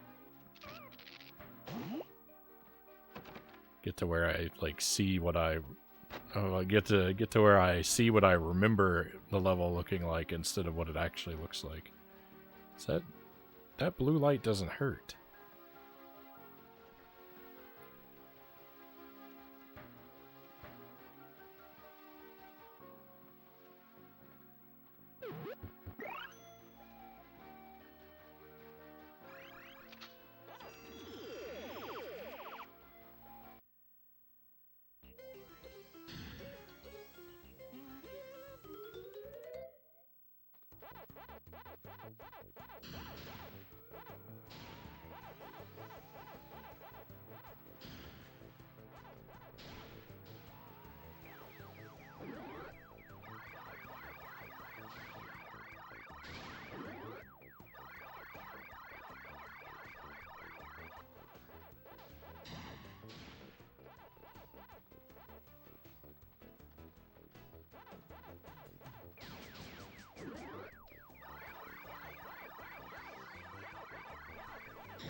pretty good. That's one of the best runs I've made through a maze like that in a long time.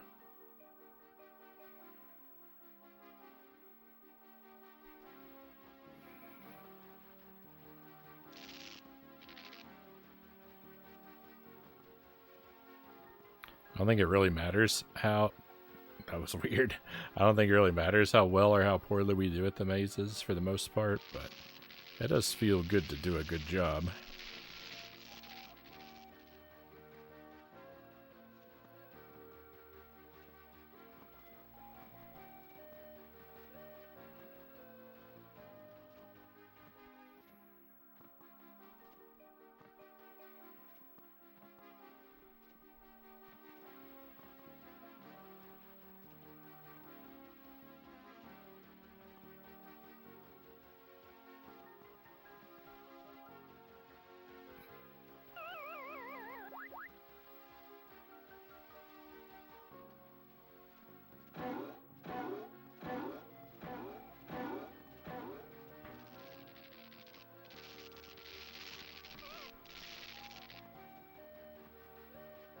Pac-Man looks,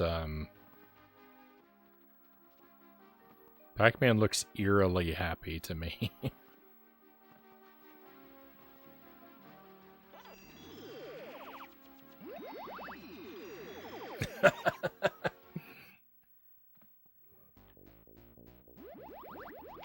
We had basically the same thought. Yeah.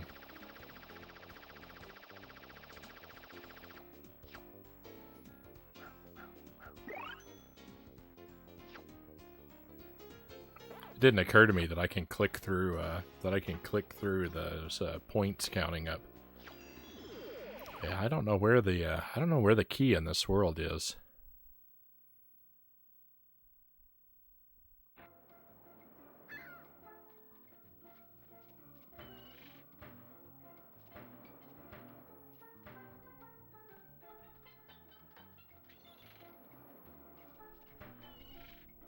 Oh no.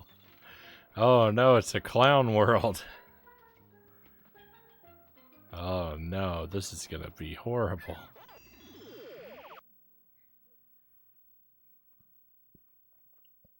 Clowning around. Gonna have an eerie circus world. Oh no. Oh, I want to leave.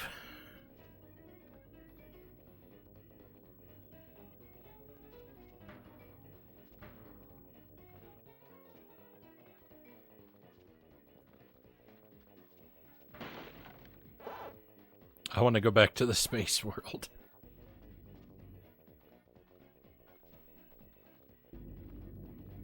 Oh, I see there's lots of goodies in the background.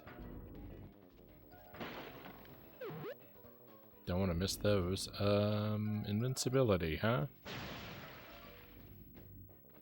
That sure didn't do me a whole lot of good.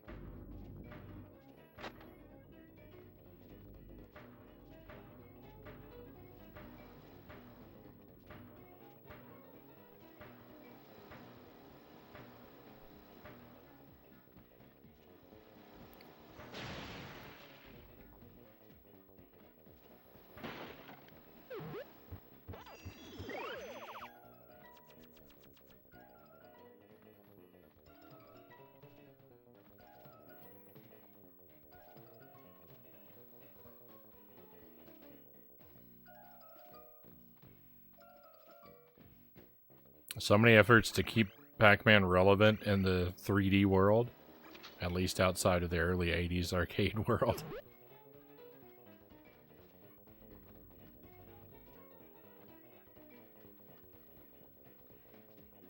So I knew that Pac-Man had been in a platformer before in the form of Pac-Land on the NES and maybe some other things.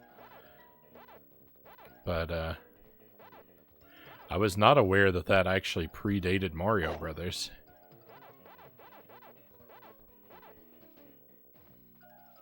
Or Super Mario Brothers, rather.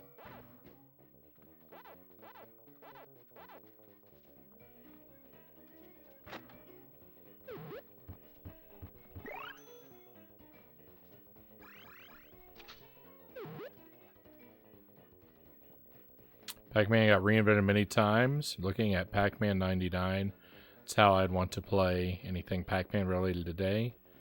Like old arcade games with new graphics, skins, and music. Pac-Man 99 is like...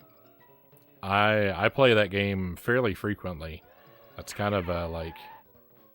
Anytime I've got just a couple minutes to kill, I'll throw on Pac-Man 99 and play a couple rounds. I like it quite a bit. I'm not super great at it.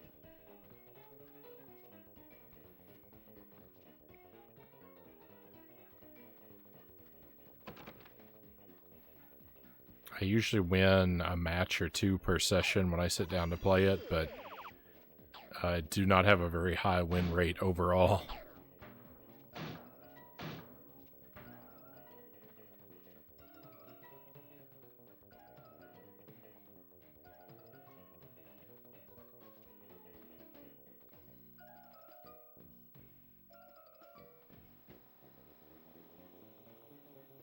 Thinking about buying a modernized Space Invaders game from 2018 that does something similar with graphics and music.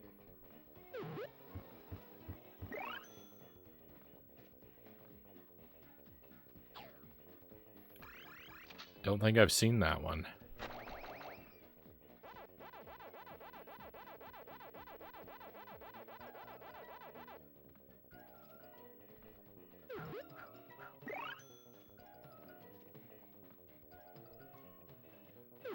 Nice opportunity to grab a couple lives. No complaints there.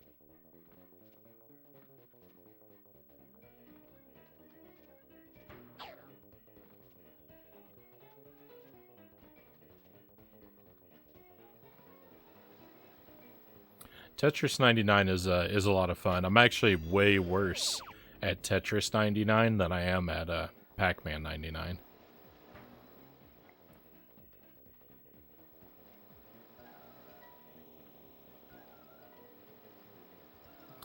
I think I've won like maybe 3 games of Tetris 99 out of I don't know, probably a couple hundred.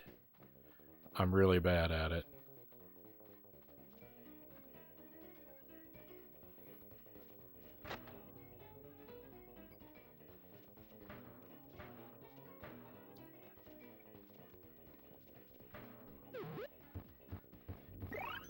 Sorry, I'm getting a little bit tired. I'm fighting against some yawns here.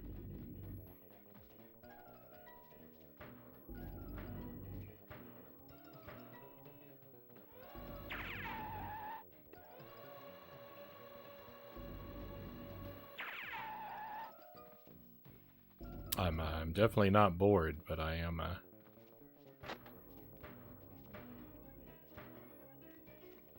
maybe approaching the end of my night.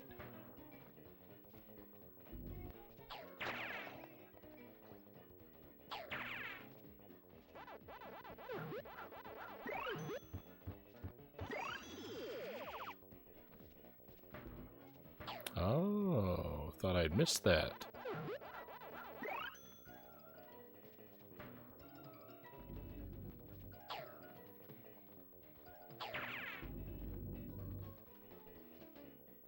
I don't know how I survived. I'm lucky to have not fallen into the abyss.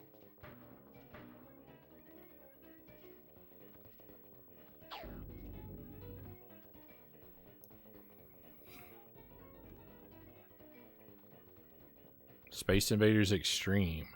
Really liked Mario 35 before they ended that, and should not have ended that. I couldn't agree more. I loved Mario 35. That one I was actually pretty good at.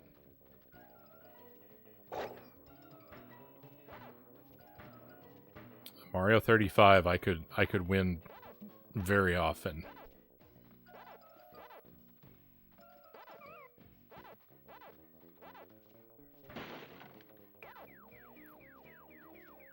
That was while it existed, that was my sort of pick up and play game.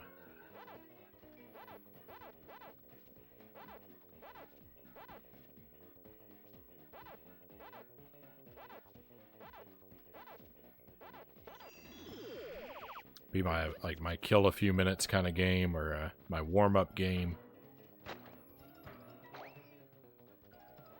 Mario 35 was really good for that.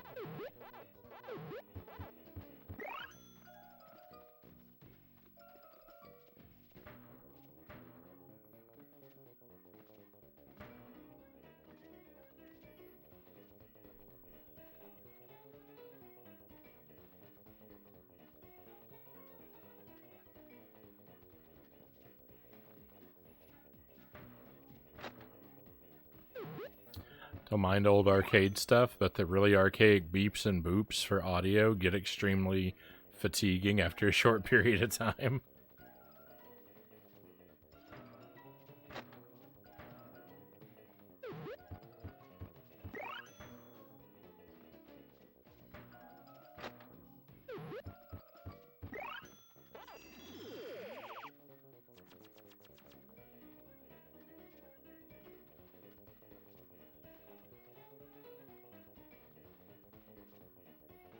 Just stay on these for a moment, and I'm curious if there's like an item that might be rotating along with them. I don't think that's the case.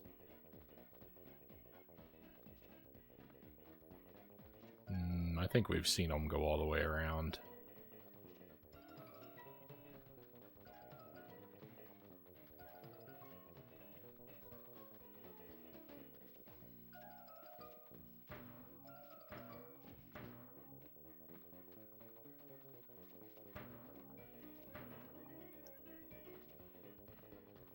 I guess I have a fairly high tolerance for archaic beeps and boops.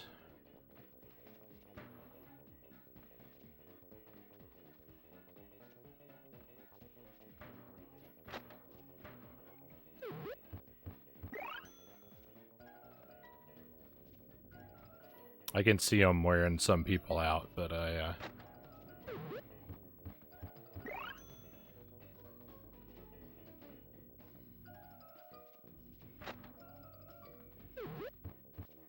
I don't know. I tend to miss a lot of sound detail in games as it is.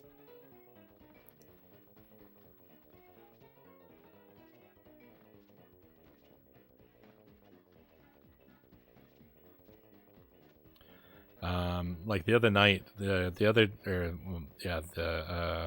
on Friday we were playing Operation C on the Game Boy.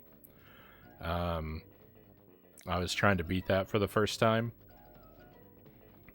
And Operation C reuses a lot of music from Contra and Super C.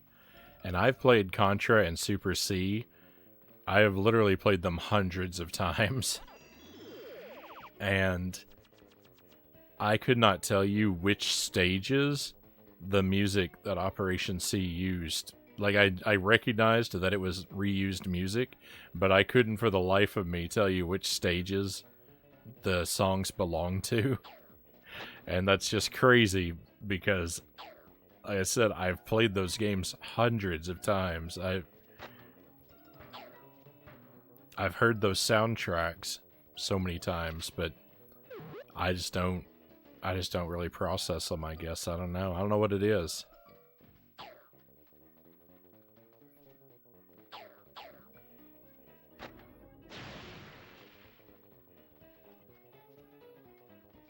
I mean, I like music, but video game soundtracks, they just don't stick with me. I guess I'm just too distracted.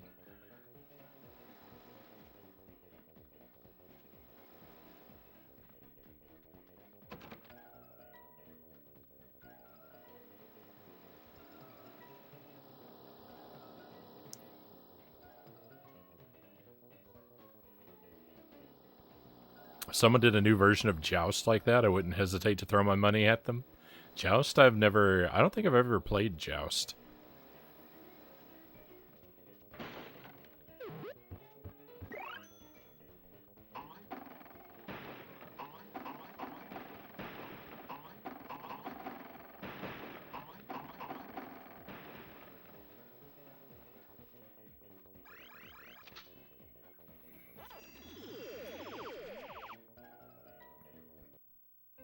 Played it for the first time a few months ago and liked it a lot.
Wanted to go over there and get that piece of fruit, but it's probably better that I didn't try for it. If the music is good, I find I can tolerate a lot more. I just beat the Star Wars trilogy on SNES. Good music made it enjoyable enough to keep trying. Right on. Congrats on that. Those are some tough games.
After I get the new stick I ordered for my arcade controller, I'm going to try to do more arcade stuff.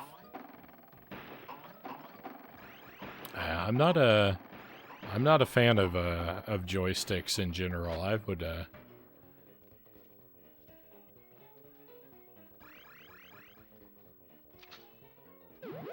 would basically always prefer to have a D-pad.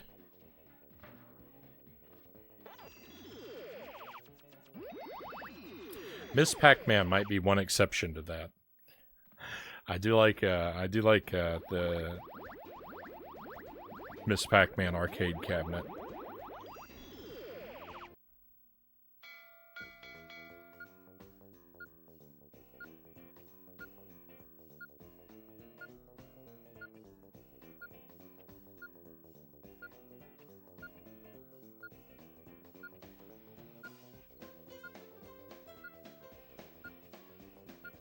Oh, I had a bonus game, and I'm sitting here doing nothing.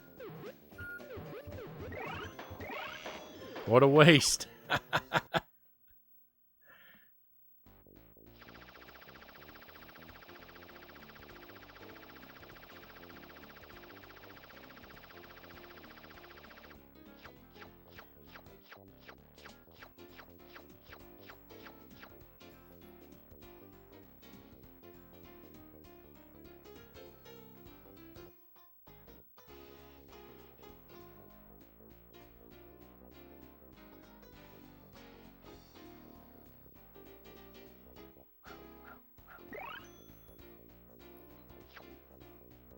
Sparrow.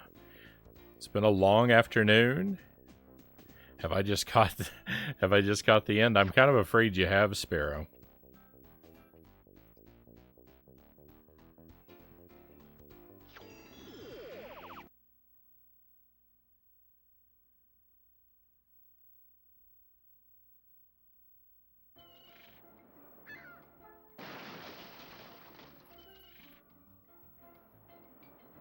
I didn't want to do that to you, but I think I've got to.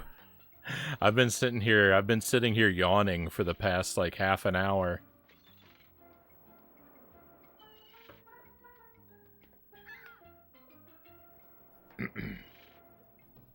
Excuse me. I'd really like to stick around, especially since you've had a long afternoon, but I think it would be I think it'd be a less than ideal stream if I try to force myself to hang on for too much longer. So I think we should probably call it a night, my friends.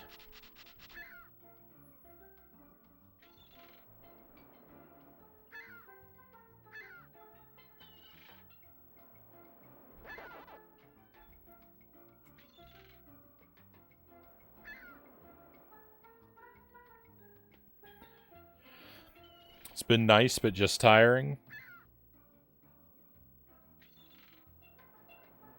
I hope that you get the opportunity to relax that I am going to selfishly not afford you here with this stream.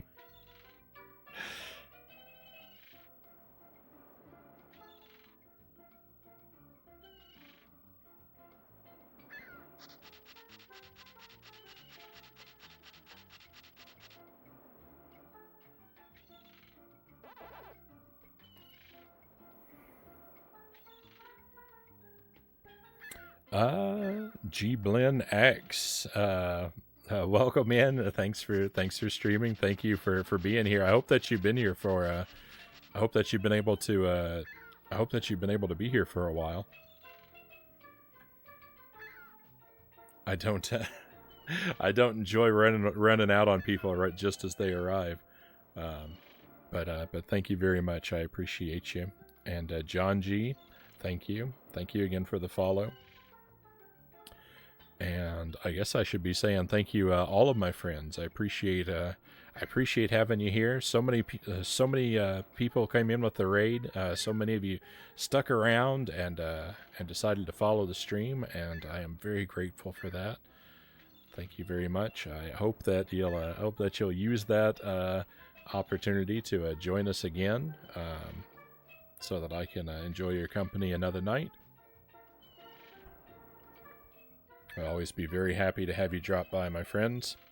I should be back again tomorrow night. The plan is to start up around 10:30 Central Time, give or take, as we usually do. Just keep an eye on the Discord. I'll let you know there when we're about to go live.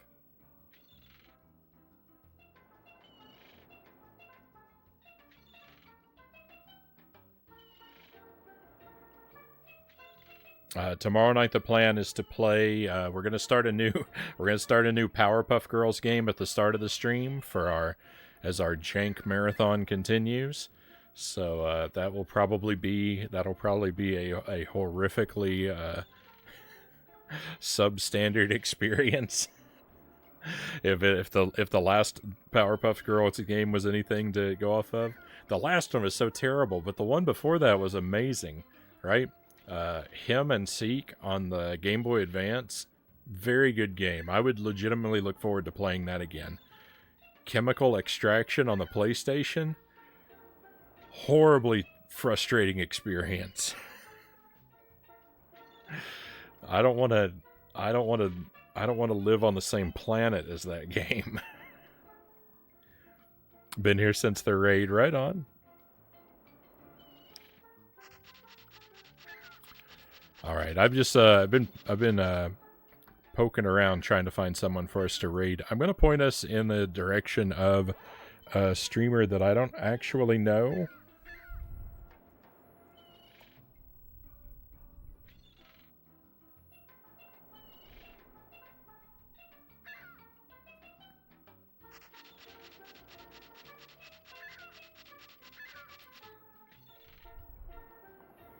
Oh, but it's sorry. As I was saying, Powerpuff Girls at the start of the stream, and then Pikmin 2 in the latter half of the stream.